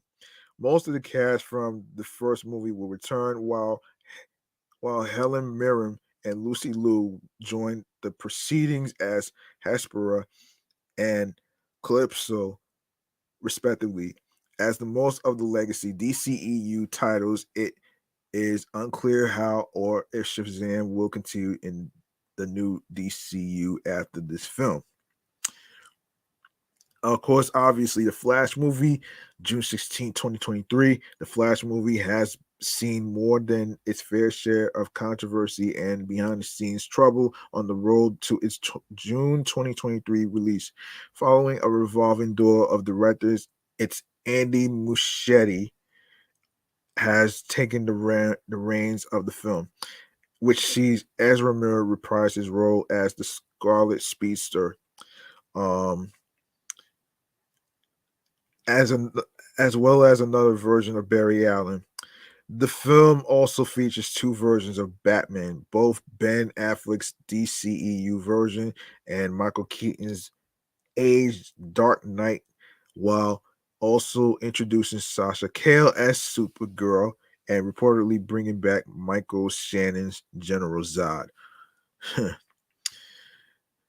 That eclectic cast is made possible by the fact that The Flash is inspired by 2011's Flashpoint comic, meaning there's going to be a lot of time traveling tomfoolery about. In fact, the film is being used to reset the table for James Gunn and Peter Safran's rebooted DCEU line. But as for whether the scandal laden Miller will continue to play the Flash going forward, nothing has been confirmed. Let's see what happens, Gunn said at a press event IGN attended in January 2023. When the time is right, we'll have the conversation. And of course, obviously, we talked about Blue Beetle, August 18th, 2023. Charm City Kings director Angel Manuel Soto is set to direct Blue Beetle, which will focus on Mexican American teen Jamie Reyes, the third character to adopt the Blue Beetle name in the comics. Cobra Kai's Zolo Mariduana will play Reyes. Originally planned as an HBO Max film, this title is now slated for a theatrical release. According to the Hollywood Reporter, the cast and crew have been assured that Blue Beetle won't meet the same fate as Batgirl. And while it's unclear whether or not the film is directly tied to the DCU line, Gunn has noted that Blue Beetle is standalone enough that it could be worked into the new universe. Aquaman and the Lost Kingdom, December 25th, 2023. The first Aquaman made over $1 billion worldwide, becoming the highest grossing DC film of all time for Warner Brothers. So, yeah, a sequel is happening. Director James Wan returns to helm Aquaman 2, while David Leslie Johnson McGoldrick, who co-wrote the first film, is scripting. Jason Momoa, Amber Heard, Patrick Wilson, and Yahya Abdul-Mateen II are also returning. The film's release was pushed back to Christmas 2023, moving it away from Avatar 2. It's also poised to be the last of the pre-DCU movies, so we'll see if it acknowledges the event of The Flash or forges any links to the new universe to come. Okay, so Joker Folie à Deux, October 4th, 2024. For quite some time there had been conflicting reports as to whether director Todd Phillips and star Joaquin Phoenix were planning a sequel to their Joker movie. The pair initially said the first film was meant to be a one-off. But in May of 2021, The Hollywood Reporter had the scoop that Warner Brothers had signed Phillips to pen a sequel to the 2019 comic book film. In June of 2022, Phillips confirmed the project by sharing the cover of the script on Instagram. Called Joker Folie à Deux, the film is being written by Phillips and his Joker 1 co-writer, Scott Silver. Folie à Deux is defined as a psychological disorder where the same or similar mental disorder affects two or more people. So think on that a bit. Lady Gaga will co-star in the film, fueling rumors that it's partly a musical. Oh boy. And obviously Superman Legacy, July 11th, 2025. We can all stop holding our breath for Man of Steel 2 rather than pursue a sequel to 2013's Man of Steel. DC is pushing ahead with a new take on the character with Superman Legacy. James Gunn is currently writing a Superman movie featuring a younger Clark Kent early in his reporting career. The film will explore Clark's struggle to balance his Kryptonian heritage with his Kansas upbringing and deal with the challenge of being a kind hero in an unkind world. Gunn may or may not wind up directing the film, but it is shaping up to be one of the first and most important entries in the revamped DCU line. The Batman 2, October 3rd, 2025, excuse me. Of course, the Batman 2 is in the works with Matt Reeves returning to write and direct, and Robert Pattinson putting on the cape, cowl, and eyeliner again as the Dark Knight detective. The film is confirmed to have survived the recent turmoil at Warner Brothers Discovery, and Reeves has even signed a multi-year first-look deal with the studio. There's no word yet on when the film will arrive or what it will be about, so begin your Joker speculation now. The Brave and the Bold is in development. DC has confirmed that we'll have two cinematic versions of Batman going forward, as the DCU will get its own Dark Knight alongside the standalone movies of Matt Reeves' The Batman series. The Brave and the Bold looks to deal with the full Bat family, centering specifically on Bruce Wayne's 10-year-old son, Damian. The movie will draw heavily from Grant Morrison's Batman comics. Supergirl, Woman of Tomorrow is in development as well. The new DCU will also have a new Supergirl, though one who's far more angry and hard-edged than we've ever seen. Supergirl, Woman of Tomorrow is a movie based on Tom King and Bill Bill Bill Bill Quay, Evely's comic of the same name. This Supergirl is one who spent more of her early life living on a fragment of Krypton that was dislodged in the planet's destruction. What Gunn describes as a horrible situation, she watched everybody around her die. Damn. Hold on. One moment.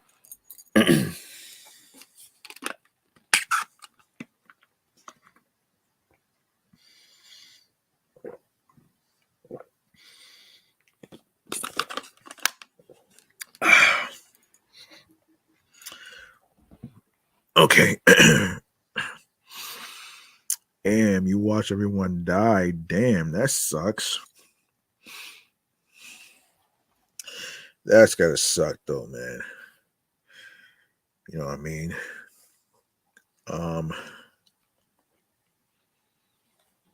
Okay.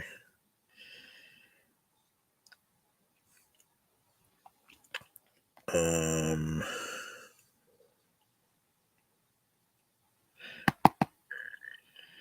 All right. Let's see. Yes.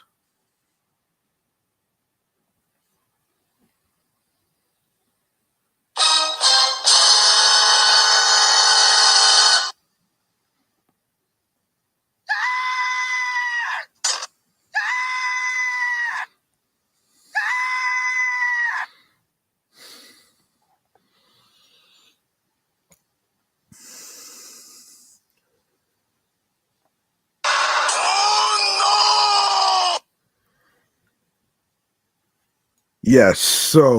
Um, so the authority in development, DC's anti-Justice League are getting their own movie in the new DCU. The authority is a group of powerful heroes who take a far more proactive approach to meting out justice. Swamp Thing is also in development. Swamp Thing may not have found much success on the short-lived DC Universe app, but DC is still betting big on this lumbering monster for their new cinematic universe. The Swamp Thing movie will explore the dark origins of Alec Holland's monstrous alter ego. Waller and Peacemaker season 2 is also in development. Not everything is being completely rebooted for the new DCU. Gunn's Peacemaker is getting a spin-off series as well as a second season. We don't we don't know much about season 2 yet, only that it's being backburned in favor of releasing Waller first. Viola Davis will reprise the Amanda Waller role in a series that builds on the ending of Peacemaker season 1. Several other Peacemaker alums will also return. Creature Commandos animated series, possibly 2024. Surprisingly, Gunn is relying on one of DC's most obscure properties to launch the new DCU. Gunn has already written a 7-episode first season of this animated series, which deals with Amanda Waller forming another team of incarcerated super criminals to save the world. The Creature Commandos series is in production now, and Gunn hinted it may be ready in time for a 2024 release, beating Superman Legacy to the finish line. Booster Gold TV series is also in development. The lovely, goofy Booster Gold is getting his own series as part of the new DCU. Booster Gold will explore the character's imposter syndrome as he travels back in time and uses the technology of the future to make himself a present day superhero. Paradise Lost TV series is also in development, while a new Wonder Woman movie isn't on the immediate horizon. DC is moving forward with a TV series set on the island of of, of Themyscira. Paradise Lost will explore the origins and political intrigue of Diana's home. The series is billed as the DC equivalent of Game of Thrones. That's a weird comparison.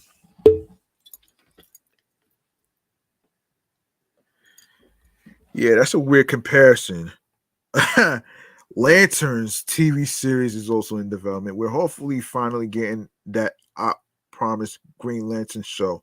Lanterns is a high concept detective drama in the vein of True Detective. The series revolves around Hal Jordan and John Stewart. It's unclear if the series is at all connected to the Green Lantern Corps show that Greg Berlanti was executive producing for HBO Max.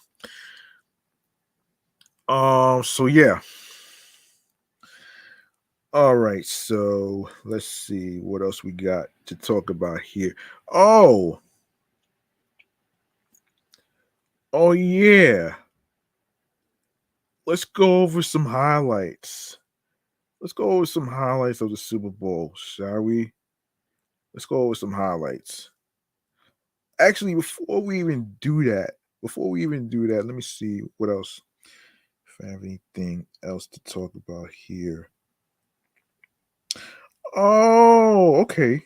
Yes, yes. Let's go to this. Let's go to the highlights of Super Bowl commercial ads. All right, so let's do this. So, all right, what we have here is okay.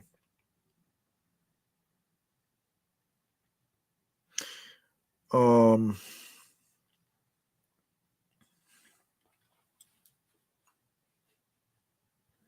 hang on a second.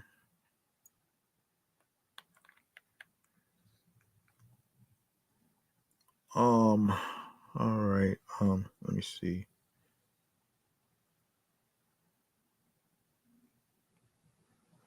All right, so here are the Super Bowl 57 commercial highlights. Okay, so there are three groups of people who sit down to watch the big game on Super Bowl Sunday. The first group is there for the game, the second is there to watch the halftime show, and the third enjoys the commercials. The ads are part of the entertainment of Super Bowl Sunday as brands spend millions of dollars on a TV spot while hoping to make the commercial memorable. Some advertisers go for comedy, while others employ celebrities or roll out teaser trailers to get viewers to tune in. The usual suspects are always there, with Budweiser, Pepsi, and Doritos making regular appearances.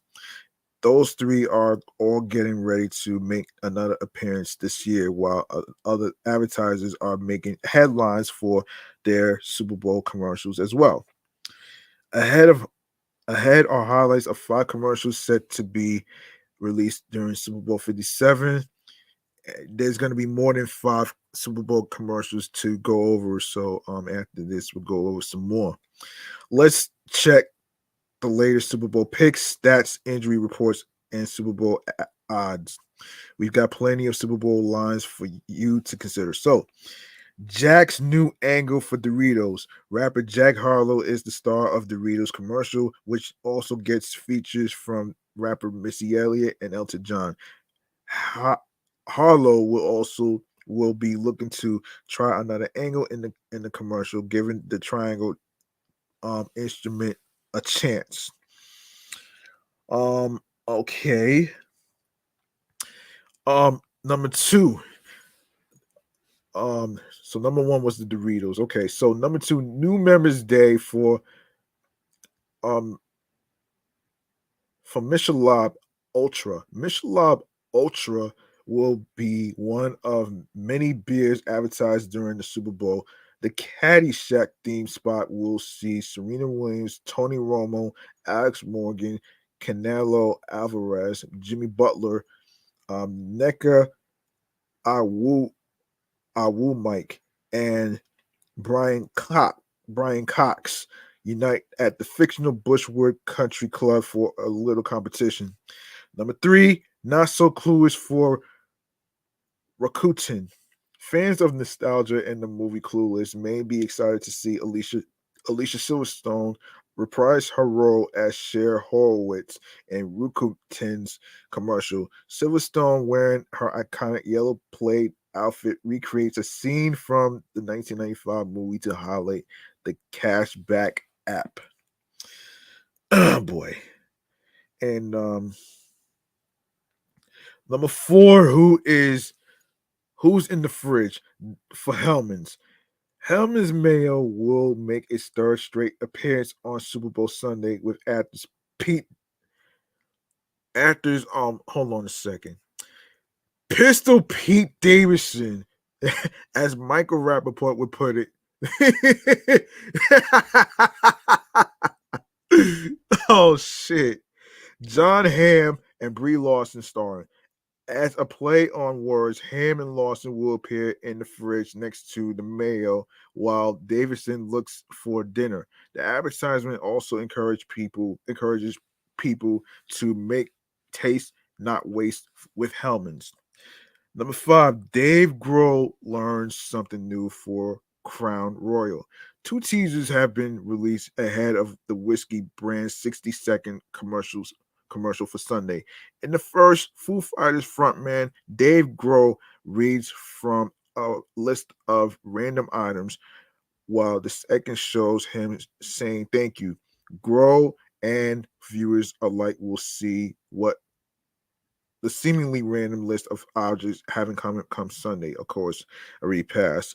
There are plenty more advertisements to look forward to for Sunday as well.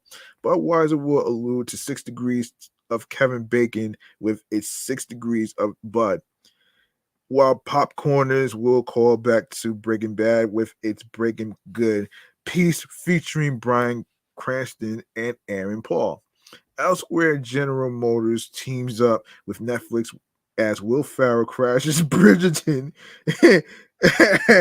Squid Game, and more to announce. GM vehicles will be featured in Netflix originals.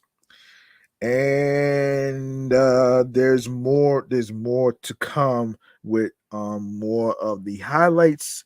Let's get to more. Let's get to more. This is basically the best and the worst. This is basically the best and the worst. So, um, first and foremost, let's get to the Dunkin' Donuts shit, though, man. Because I've been hearing that there's bloopers behind the Dunkin' Donuts thing with Ben Affleck working at the booth in the damn fucking um.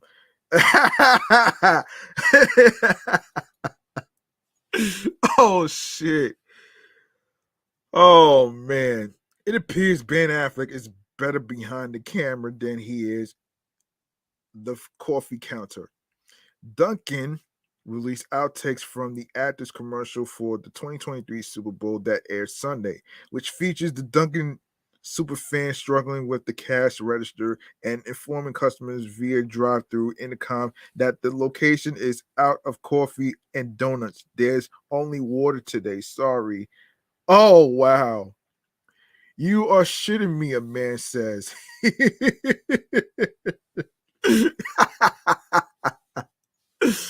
Oh man. Elsewhere in his heaviest Boston twang, uh Affleck recites a complicated breakfast. Um complicated breakfast sandwich order at rapid speed. Are you all right this morning? A woman asked through the intercom, unaware that the Academy Award winner is on the other side. The customers are in for a surprise when they pull up at the window for their orders. I know you, one man says. Jennifer Lopez makes a cameo in her husband's ineditable ad, which was filmed in Medford, Massachusetts last month. The singers is the final customer to drive up to the drive-through window and ask Affleck, "What are you doing here? Is this what you do when you say you are going to work all day?" She adds, "Grab me a glazed." Affleck directed the commercial, which was developed by Artist Equity, the production company he formed with pal Matt Damon. The Argo actor is a well-documented fan of the coffee chain, having become the source of many Dunkin' themed memes. Oh shit! Wow. I think people already sort of think that I work for Dunkin', Affleck joked to people last month. I became kind of associated with it, and this sounded like a fun opportunity to kind of play with that association and a chance to come back to come back here and shoot it at home in Boston. His go-to order, it's not all that exciting, really, Affleck said. It's just iced coffee, milk, and 2 sugars, sometimes Splenda. During the big game that saw the Kansas City Chiefs victory over the Philadelphia Eagles, Affleck's upcoming Nike biographical drama Air centered on the brand's partnership with then rookie Michael Jordan, also secured a coveted commercial slot. All right, some more. Some more stuff. The memes. Okay, I'll do the memes some other time, man. All right, so here are the worst, the best and worst Super Bowl commercials. So, not sure which is the best, but some people are watching the football. Some people are watching the music. Some people are all over the food choices. If you are watching the 2023 Super Bowl just for the commercials, we've got you covered. Some of them release early, so we've populated some of our favorites here. But we will also be adding some of the best commercials throughout the game on Sunday and beyond. Go Eagles, go Chiefs. But most of all, go commercials. Starting with the Breaking Bad returns for popcorners. Wow.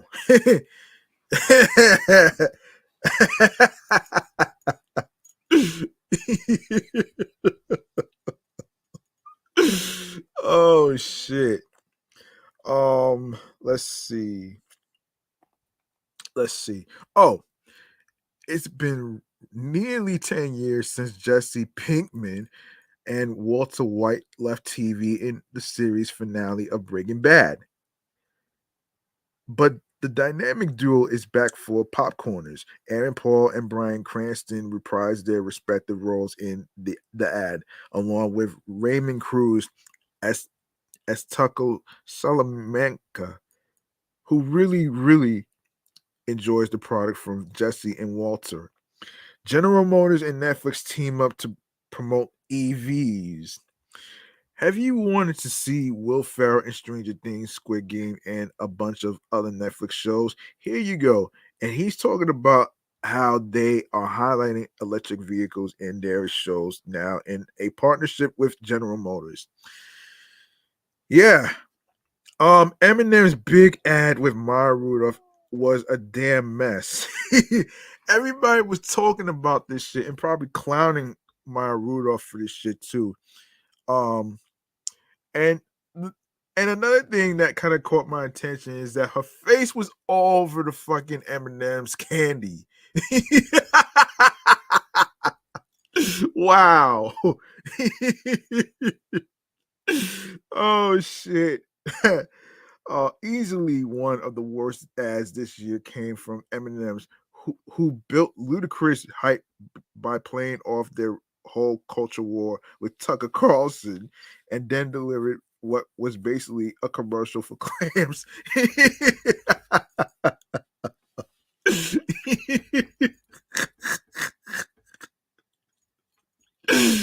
Wow. Wow. That's a bad move if you are a candy company. They followed up with an ad at the end of the game, returning their spoked candy to their spots. Oh shit. Share from Clueless uses Rakuten. Um Rakuten, the free app and browser extension that finds coupons and earns cash back when you buy clothing and other items, brought back the 90s queen of consumerism. Share from Clueless some of your favorite catchphrases. Join Alicia Silverstone in this nostalgia ad. And Ben Affleck works at Dunkin', which I just went over the outtakes. Um, I mean, when you have a chance to one lean into Ben Affleck's Boston accent and two slip in a cameo from Jennifer Lopez, you just have to do it. Okay, Bradley Cooper and his mom for T-Mobile. This is just adorable. You have to be extremely cynical not to smile while watching Cooper's mom try her best to remember her lines, while her famous son does his best to coach her along. Serena Williams and Brian Cox team up to Caddyshack for Michelob Ultra. The nostalgia is real. This was Serena's second Super Bowl ad of the year, with the other being for Remy Martin, where she recited Al Pacino's speech from Any Given Sunday, the movie. Temu kept posting the same dumb ad. Temu is basically the new generation of Wish.com. That's all you need to know. This ad sucked and they played in twice. The ad for Jesus was exactly what you expect. Oh, wow. Okay, next. Timo had another good one, but it felt a little off. Don't get me wrong. I love Scrubs, and the reunion was nice. I just wish they didn't invoke Summer Lovin' from Greece so close to the death of Olivia Newton-John. Huh. And here's another one that everyone was talking about here. Tubi made your dad want to break his TV. So Tubi had a really interesting ad featuring several full-size rabbits, but this short clip made everyone think they had accidentally smashed their remote buttons when they sat down was infuriating. Okay, so for those of you who may not saw the Tubi ad commercial, this was basically it was a it was a TV prank with two commentators. Basically, it was like a TV interruption, so to speak. And when I saw this, I was like, "Yo!" I was like, "Damn!" People really getting angry off of this shit. Like, yo, this is just a commercial, man. Like,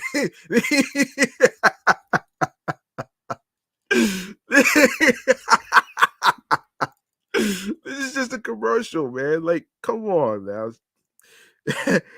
um, YouTube embraces the conspiracy theory market. Oh gosh, no.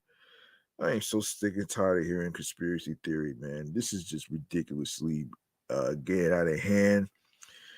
Oh Lord, I am so tired of hearing conspiracy theories, man. Really, I'm really in because this is very annoying and shit. So, um, it's very annoying. It's very annoying, man. You know what I'm saying?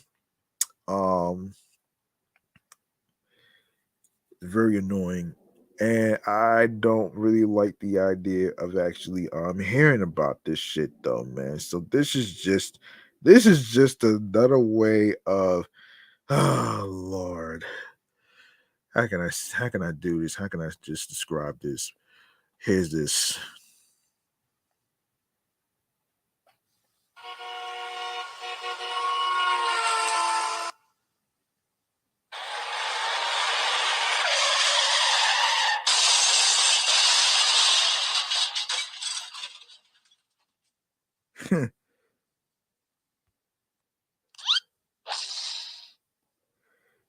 Yeah. Oh.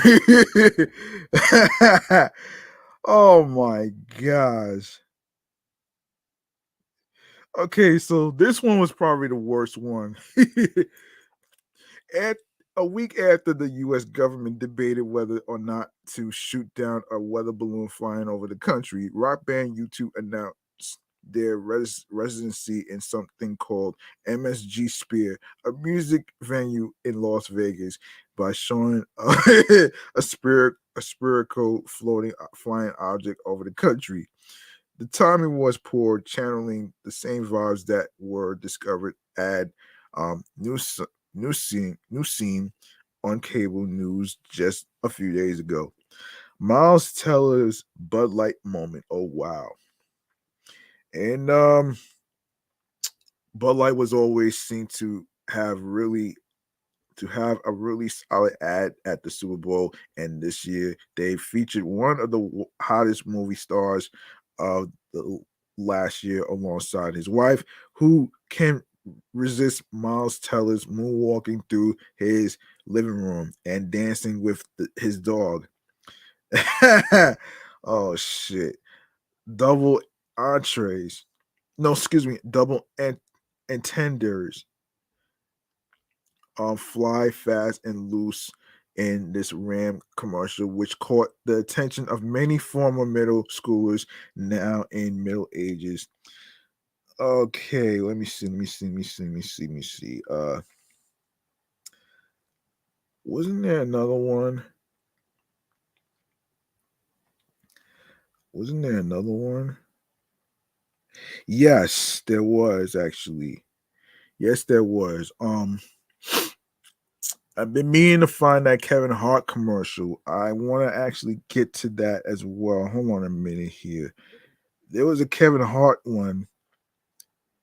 There was a Kevin Hart one that I was looking for actually. There was a Kevin Hart one. Let's see. There was a Kevin Hart one actually. I was trying to look for that. Um. Okay, hold on. Let me look for this right now. Hold on. Um.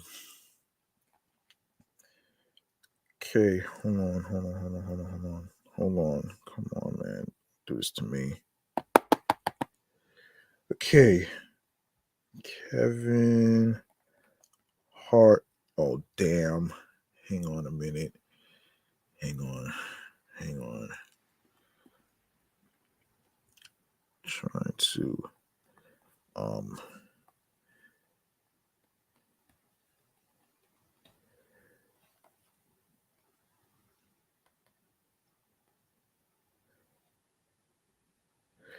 okay. Kevin Hart Super Bowl 57 commercial. Okay, let's see. Okay. Oh my gosh. So let's take a look at the Kevin Hart commercial. This one was an interesting one right here, actually. So the Super Bowl, an event that typically has very little to do with WWE, professional wrestling, or any sport other than football. But every now and then, the two souls collide in a way that is not only fun to watch, but elevate both products immensely. Um, Let me see. Case in point, Super Bowl 57, where between drives of a back and forth Kansas back and forth offensive showcase between the Philadelphia Eagles and the Kansas City Chiefs, but the Undertaker emerged from his crypt, the underworld, or whatever bike bar the American badass has been spending his time in to socialize with the likes of Kevin Hart and Tony Hawk in a good old fashioned party in the Hollywood Hills. Taking part in the commercial for DraftKings, who have been employing Hart all season long as their brand ambassador, the Central Intelligence star declared that he wanted to take the under, but not before backing into Ultimate Under. The Undertaker in an image that will make AJ Styles from the Boneyard. The Boneyard. Oh shit. The Boneyard match blush. Oh wow. Um did Hart, who is from the home of the extreme Philadelphia, explicitly request taker for the commercial? Did WWE, who used DraftKings as a sponsor, request the Hall of Famers inclusion, or did some writer simply add the joke to his treatment for the commercial and find out that DraftKings could actually swing his inclusion in the commercial? Either way, fans might just have a new Taker Heart meme on their hands and on a day without a major wrestling show. That's a pretty cool development indeed. Wait a minute here. The commercial that I'm looking for, he had Ludacris. Um, he had Ludacris in there too. He had Ludacris. He had Ludacris in that joint too. Okay, so yeah, he had Ludacris in there too. All right, so yeah, he had Ludacris in there too. So, um, okay, Kevin Hart bet on the big game in his star-studded 2023 Super Bowl commercial for DraftKings. The 43-year-old comedian who attended Michael Rubin's Super Bowl party with Jay-Z in Phoenix was joined by skateboard legend Tony Hawk, age 54, and the rapper Ludacris, age 45. Oh shit. Didn't know that. I didn't know he was in his 40s. Shit. Hart's 30-second spot for the sports betting company saw him hosting his own A-list Super Bowl bash in an LA mansion. Trying to figure out how to place his bet, Kevin moves throughout the party and comically engages with his famous guests. The ad uses a play on names to jump from scene to scene, keeping up with kinetic energy as Kevin shows off his comedic skills. All right. That right there. Okay, so Hart helped to produce the commercial through his Hart Here Beat Productions company, developing the scenario that what would eventually be called Kevin's Bet. The goal of the spot is to promote the DraftKings customers get a free Super Bowl bet. The blockbuster comedy star enlisted a whole team of his famous friends, including NFL Hall of Famer Emmett Smith, wrestling legend The Undertaker, and NBA icon Julius Dr. J. Irving, excuse me. One funny highlight is when Kevin Hart tells Emmitt Smith and David Big Poppy Ortiz that they are both ludicrous after slapping a plate of food out of Ortiz's hand. I did see that shit too. I did see that shit too, man. Wow, I did see that shit too. Um, yeah, the commercial then cuts to the actual Ludacris, who is inside the party speculating about Hart's betting strategy by saying that he is taking the under. The under says Hart popping out of nowhere. Please, I ain't no Undertaker. Confronted by the real Undertaker, Hart gazes up at the giant wrestler before he turns back to Ludacris and snaps, "Hey, I'm watching you like a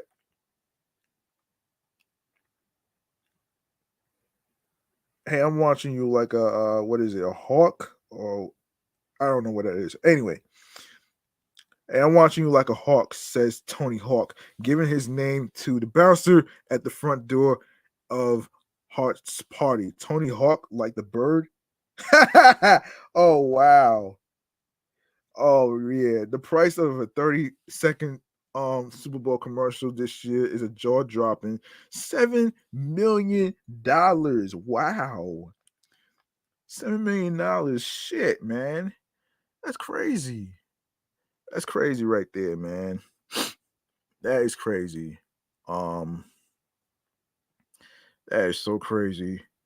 That is so crazy. Um, that is so crazy right there. Um, that is crazy right there, man. $7 million. That's interesting.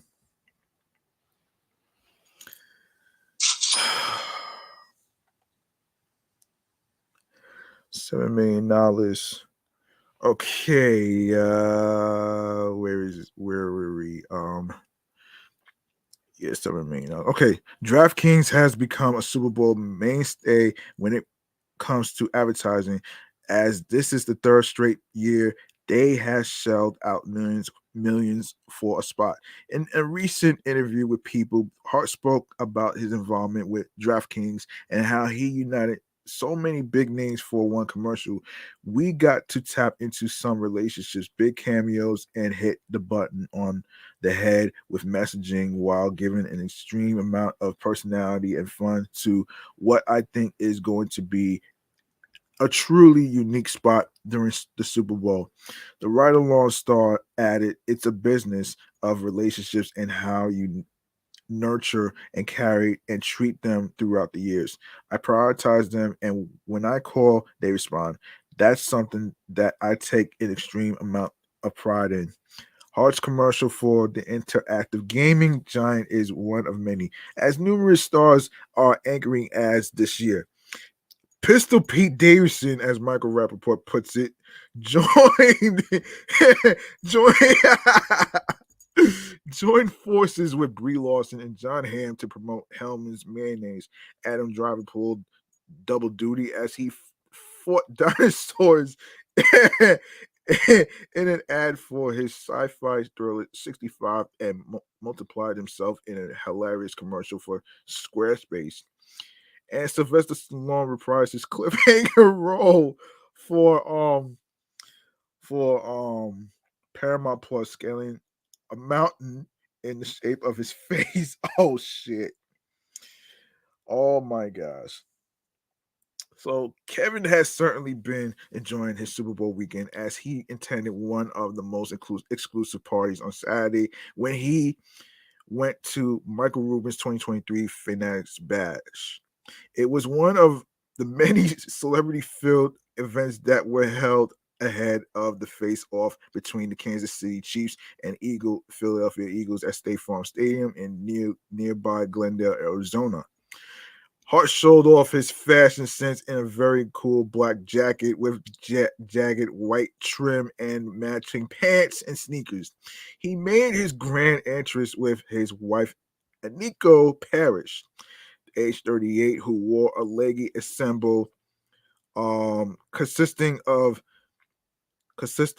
blue patent shorts with a brown Gucci crop top and open-toe heels. When they weren't making the rounds meeting with other celebrity guests, the couple spent some time hanging with the host of the party, Michael Rubin, who at one point tried to hand feed Hart as they were all enjoying lunch. The ride-along funny man was also seen chatting it up with singer and TikTok star Dixie D'Amelio, age 21, who looked fashionable in golden slacks, a black bustier, and matching platform boots. It's no secret that Hart was rooting for his hometown team, the Eagles, for which he's been showing his fandom and allegiance by wearing team merchandise. Well, luckily, Dixie D'Amelio is not wearing those fucking cartoon boots. Oh shit. It's no secret that Hart was rooting for his hometown team, the Eagles, for which he's been showing his fandom and allegiance by wearing team merchandise. But the Kansas City Chiefs ultimately earned their third NFL championship, triumphing over the Philadelphia Eagles 38-35 behind an epic effort put forth by superstar quarterback Patrick Mahomes, who ultimately earned MVP. All right. So there you have it right there, man. So there you have it right there. Okay, so up next, let's see. Let me see. Okay, let's talk before we go to the Magic Mike thing, let's talk Mack Wilds. Oh, wait. Let's talk best Super Bowl performances. Yes, let's talk about that too. Let's talk about that. Um best hip hop halftime performances. Let me see how much time we got here. Okay. All right, so hip hop has moved the crowd at various sporting events during its rich history. Queen Latifah holds the distinction of being the first rapper to perform at a halftime show. The hip hop icon rocked the mic at Superbowl in 1998. Although Latifah sung during her set, she left an indelible impression on the NFL, which allowed other rappers to grace future halftime stages.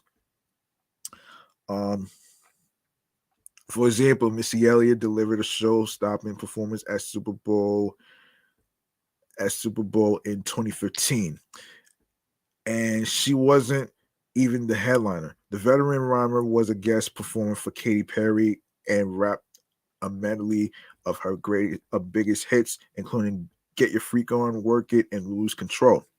Another memorable halftime performance happened in 2022 when Dr. Dre headlined the Super Bowl 56 Pepsi halftime show and brought out Snoop Dogg, Eminem, Kendrick Lamar, 50 Cent, and Mary J. Blige. Everyone brought their A game, and each artist delivered an electrifying performance.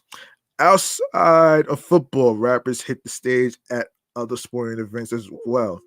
In 2011, Rihanna brought out Drake and Kanye West to perform there during her headline set at NBA All-Star Weekend. In 2013, Ludacris was tapped to be the musical ambassador during the NCAA Final Four games, which took place at Centennial Olympic Park in Atlanta. Luda was on the bill for a halftime show that also featured fellow rapper Flo Rida. Double L decided to take a trip down memory lane and compiled a list of 13 of the most memorable halftime performances during a sporting contest. You can check the list below. Okay, so I'm just gonna go through the names. I'm not gonna go through the statements. So Queen Latifah is one. Nelly included. Nelly included actually. Hold on. The statement is short. So in 1998, Queen Latifah was one of a slew of performers selected to pay homage to the legacy of Motown Records during the Super Bowl halftime show. Performing her song "Paper," which features a sample of the Motown classic I heard it through the grapevine. Latifah made history as the first rapper to hit the stage at the Super Bowl, opening yet another door for hip hop. Nelly, coming off the heels of his wildly successful debut album Country Grammar, Nelly joined Music Royalty during the Super Bowl halftime show.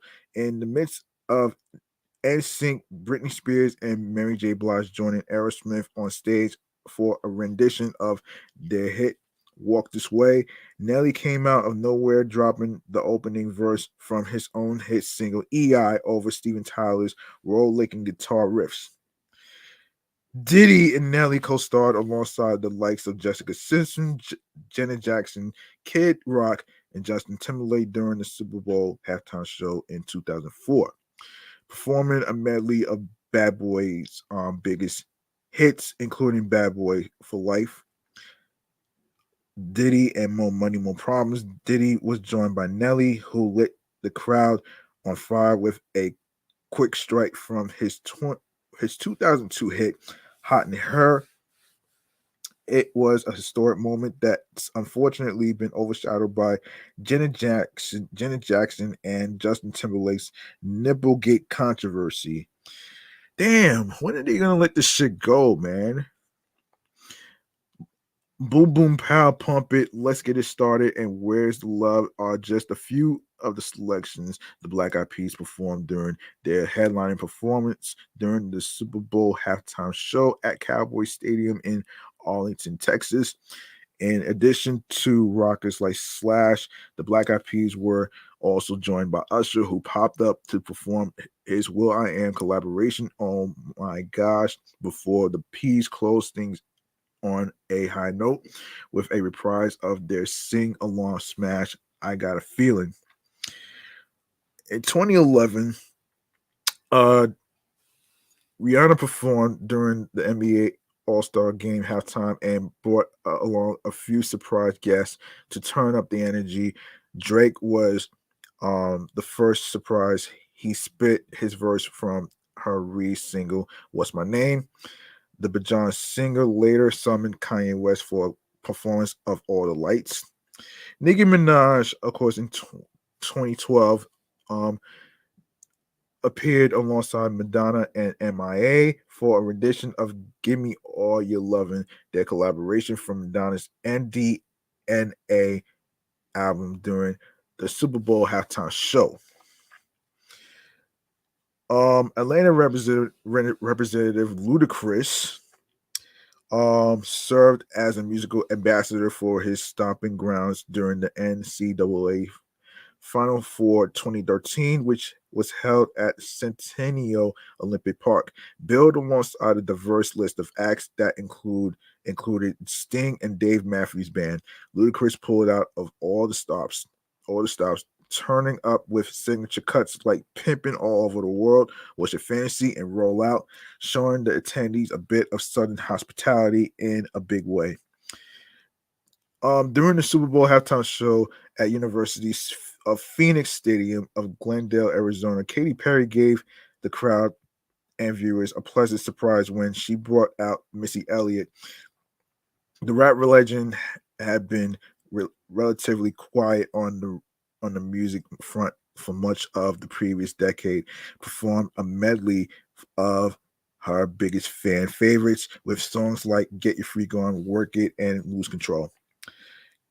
Hip hop was in full force during the 2014 All Star Weekend as Kendrick Lamar and Pharrell Williams were tapped to hit the stage and take part in the festivities. Kendrick, who headlined the Saturday night um, of the All Star Weekend, performed a medley of hits including "MAAD City" and "Bitch Don't Kill My Vibe" prior to the Sprite Slam Dunk, while Pharrell Williams joined Janelle Monáe and Earth, Wind, and Fire during the All Star Game player introductions. Okay, let me just go through the list of names. So, E40 in 2015 already came to the NBA Finals. Of course, Designer performs at Rucker Park in 2016. Flow Rider performs during Game 2 of 2017 NBA Finals. Dr. Dre, Snoop Dogg, Eminem, Kendrick Lamar, and more performed during Super Bowl 56 halftime show. And yes, so I think that's it for one little side note here. I want to actually mention if I have enough time here. Okay, listen. Look. All right, look, man. Everybody was saying that Rihanna had the worst performance ever, but you also have to understand, you also have to fucking understand that she's 8 to 9 weeks pregnant, man. Like, what do you like? Seriously, like, what do you fucking expect people to do? What do you expect her to do, man? Like, seriously, um, and and this is what I was talking about with the whole high expectations of one particular person to actually do mad extra shit. You can't really do that, man. You know what I'm saying? You can't really do that shit, man. And yes, you also gotta understand that she's also a business person. She's not just a music artist. She's also a billionaire who's making more money than music. You know what I'm saying? So I just wanted to actually stress this though, man. Like the whole high expectation shit has to be you gotta let that shit go, man. Seriously, man. Like, look, you're not gonna get any new music from her, a new album from her, um, not anytime soon, man. You know what I'm saying? Um, so yeah, I just wanted to stress this right here, though, man. You know what I mean? Because look, man, it's already been 7 years. We get that it's been 7 years. Yes, we get that. We get that. I mean, come on. She was doing a little acting too. You know what I'm saying? She was doing a little acting, although Battleship was the worst movie anyways. Oh shit. Oh man. And speaking of worst movies, we're about to segue into Mack Wilds trying to be up for the role of LL Cool J in a thing that I like to in the LL Cool J biopic, which I like to call the movie Man Cave Popcorn. Man, let's get into it right here, and we'll go over the Magic Mike movie that recently came out. Let's get into it right here. So here it is.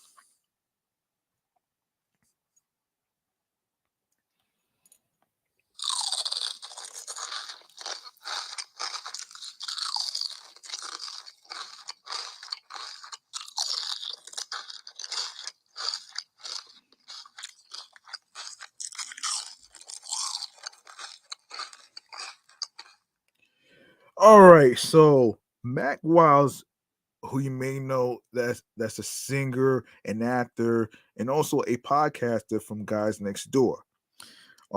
Has expressed his desire to play LL Cool J in a biopic of the legendary rapper's life after Uncle L teased the idea on social media. On Thursday, January 12th, the GOAT took to social media to share a series of classic photos from across his career, including a shot of him in his signature kangol hat and another sporting his iconic four finger LL Cool J ring that many will remember from the cover of his fourth studio album, Mama Said Knock You Out.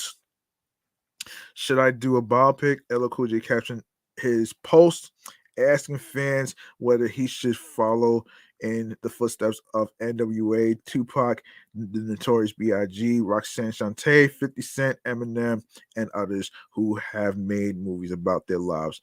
One person in favor of LL Cool J shooting a biopic is Grammy-nominated singer, rapper, actor Mack Wilds, who also teased the idea of stepping into LL's shoes and playing the GOAT in the film. I mean, what are we talking about? He tweeted alongside a laughing emoji. Hip Hop DX reached out to Wilds to find out more about his bid to play LL Cool J, and he explained that it's actually something he's always wanted to do. Um, Hell yes, I'd like to play LL Cool J. The talented crooner told DX, I've been trying to figure out if he'd do a biopic for years. Wild said his connection to LL Cool J, who himself is an established actor starring in numerous Hollywood films as well as the record-breaking TV series NCIS Los Angeles, goes all the way back to his childhood when his father took him to see the Doing It rapper live. LL was my very first concert, he explained. He did a free concert at Wingate Park in Brooklyn. My dad took me because he saw I really connected to his music. He was my first understanding of stage presence. LL Cool J is yet to respond to Wild's suggestion.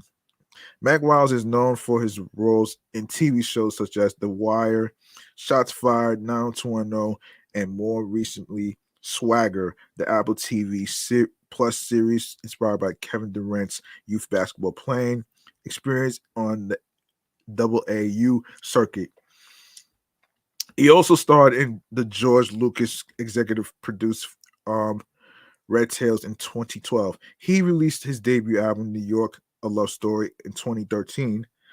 Executive produced by Salaam Remi and featuring the likes of Method Man, Raekwon, and Dougie Fresh. It bagged Wilds a Grammy nomination for Best Urban Contemporary Album. However, it lost out to Rihanna for her seventh studio album, Unapologetic. Mack's last full-length release was 2017's After Hours, which features Wale and Tink. While it was mostly self-produced, it also features production from Salaam Remi, Teddy Riley, um, Scott Storch, and James Poyser on the song Love in the 90s. Meanwhile, LL Cool J's Rock the Bells recently announced the inaugural Hip Hop Experience Cruise in celebration of the genre turning 50 years old this year. The unique cruise experience will be brought to life in partnership in Six-Man and the Norwegian Pearl set sail from Miami to the Bahamas on November 13th for 4 nights through November 17th. There will be a full lineup of performers announced at the later date, but guests will be welcome to kick off party on the boat's deck with a concert from Trina and Trick Daddy.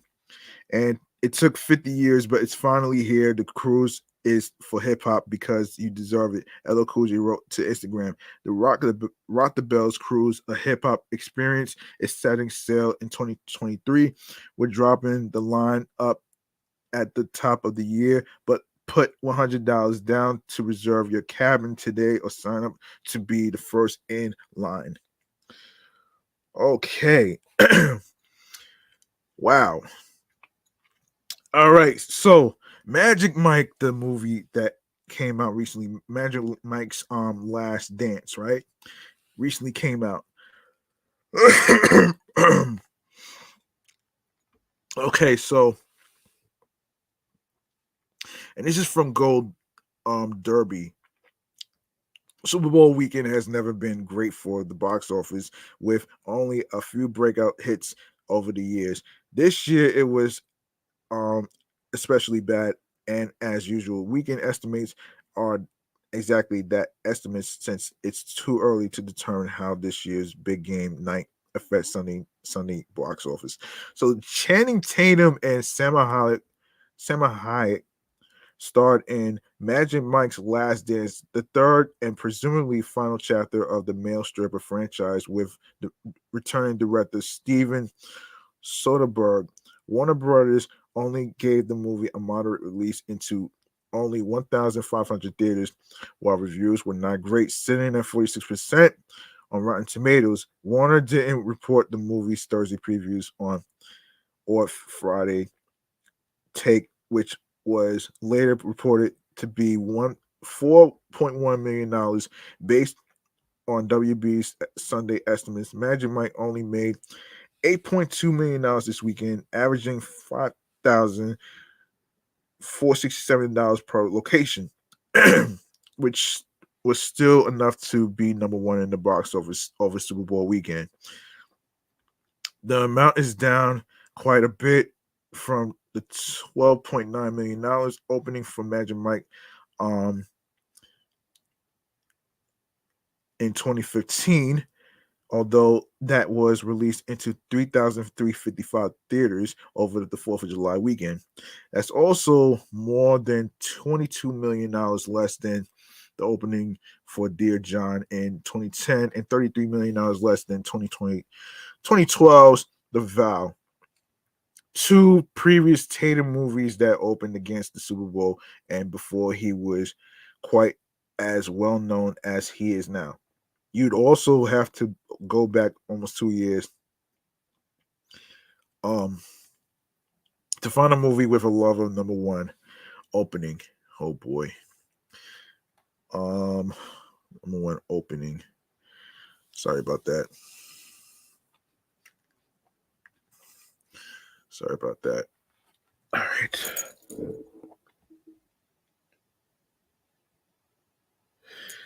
All right. All right. I'm gonna just go through this actually. So, all right. So the 25th anniversary. Yeah, go back 2 years to find a movie with a lower number one opening than was Universal's Nobody, which opened with $6.8 million, while many theaters were still closed due to the slamdemic. Okay, so 25th anniversary re-release of James Cameron's Titanic made $6.4 million in 2,464 theaters, and all that other stuff. And of course, which made 665.8 million dollars domestically, of course. And overseas, it made another $15.9 million, bringing its all-time global total to $2.217 billion. It's likely to lose most, if not all, of its 3D and IMAX screenings next week, so there's definitely a ceiling. So, Avatar: The Way of Water came in second place, which added $6.9 million this weekend, down 39%, to jump back up the charts with $646.9 million gross just in North America. Overseas, the Avatar sequel added another $18.9 million, and it's likely to pass Titanic's worldwide gross in the next week. It only needs around $4 million to become the third highest grossing global blockbuster of all time. And of course, second weekend, 80 for Brady, which I didn't really care for, made $6 million, 53%, and its opening weekend, and it has grossed just below $25 million in North America alone. And of course, obviously, Universal's. Okay, so Knock at the Cabin went to 5th place. and Knock at the Cabin went to 5th place actually, and Puss in Boots, Last Wish, which both reported making us $5.5 million this weekend. For Knock, it would make a massive 64 drop from its opening weekend, bringing its total to $23.5 million, while The Last Wish took another 30% drop to bring the North American total to $158.5 million. And of course, A Man Called Otto, and just behind is Missing Megan, which actually dropped from number 2 to all the way down to the bottom, and also rounds out everything. So there you have it right there, man. Let's get into things to do for the weekend. All right, let's get into things to do for the weekend. I'm not gonna have time to get to LA, so let me just go to things to do for the weekend in New York. So I'll do that probably next time. Anyway, let's go. All right, I want to actually get to all right. So we have the all right, hold on. So we have where is it? So we're gonna get into okay, things to do for the weekend. Yeah, we're getting to it right now, actually. So this is for this weekend. So this is for the 17th. 6 things to do for the weekend, exactly. February 17th. Date night at the Met. Congress and Chill with Danny Conger at Choco Bar Cortez. Saturday, February 18th, Lego Friends pop-up. Located at 210 10th Avenue, Manhattan, 9 a.m. to 6 p.m. Free. Jewelry making workshop. Located at Saskia at Industry City, 5135th Street, 35th Street, Building 5, Brooklyn, New York, noon to 4 p.m. February 19th, Black Future Festival. You can check that out at the location. It's $13, of course. 145 Brooklyn Avenue, Brooklyn, New York, 10 a.m. to 5 p.m. And finally, Shop Right Kids Cook. Also, 1000 Richmond Terrace, Building M, Staten Island, New York. Sessions at 11 a.m. to 12 p.m., 12:30 p.m., and 3:30 p.m. It's $8 right there. You can go over the rest of everything on amnewyork.com/things to do for the weekend from February 17th to the 19th. All right, so that's gonna do it, man. I'm gonna wrap this up right here. So let's get to all right, we'll wrap this up right now. We're gonna wrap this up here. All right, so let's get to stream choices on the go, man. Let's go. We get the stream choices on the go. I gotta wrap this up right now, man. All right, so let's get to it. All right. Okay, let's wrap this up here. All right. We're gonna wrap this up. All right. All right. Make sure you follow Off the Meat Rat Chainz New York podcast on Facebook and Instagram, alongside with my sports podcast, which is Excellent Fun Vibrant Talks podcast, Meticulous Vibe Juice podcast, review show. I'm not going to be able to record episode 115. I'll try to record tomorrow or the next day or Monday, but You can also follow me on the gram, which is GMoneyStacks555 in Queens, New York. And also be sure to go to the link in bio and and and go to all the audio streaming platforms that I'm about to mention. Leave a voice message on anchor.fm/GMoneyStacks/message. Anchor, Audacity, Audible, Audio Burst, Amazon Music, Breaker, Castbox FM, Deezer, Listen Notes, Moon FM Podcast, Player FM Podcast, Podbay, Podfriend, Podhound, Podopolo, Podorama, Podcast Index, Podcast Addict, Podchaser, Podverse, Reason FM, Spotify, Stitcher, TuneIn Radio, Google Podcasts, Radio Public, iHeartRadio, the #1 app for music, radio, and podcasts, and of course, YouTube included.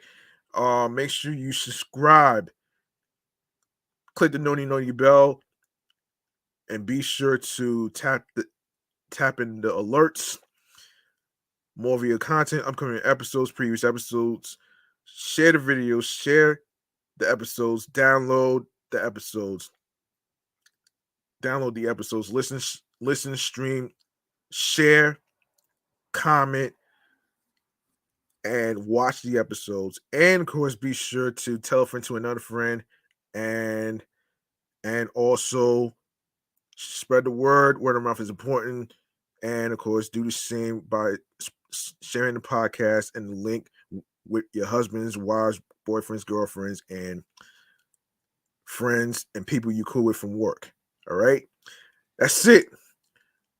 I'm your man G Money Stacks, aka the Gregonaire. Thank you very much for listening to episode 238, and we covered a lot in DC Comics and stuff like that. So let's get it. Let me just say this though, man. Remember, the grind doesn't stop. Hard work pays off. You want something, you work hard, and you earn it. New York wasn't built in a day. And be sure to look for something that makes you happy. Do what you love to do. Be on your P's and Q's.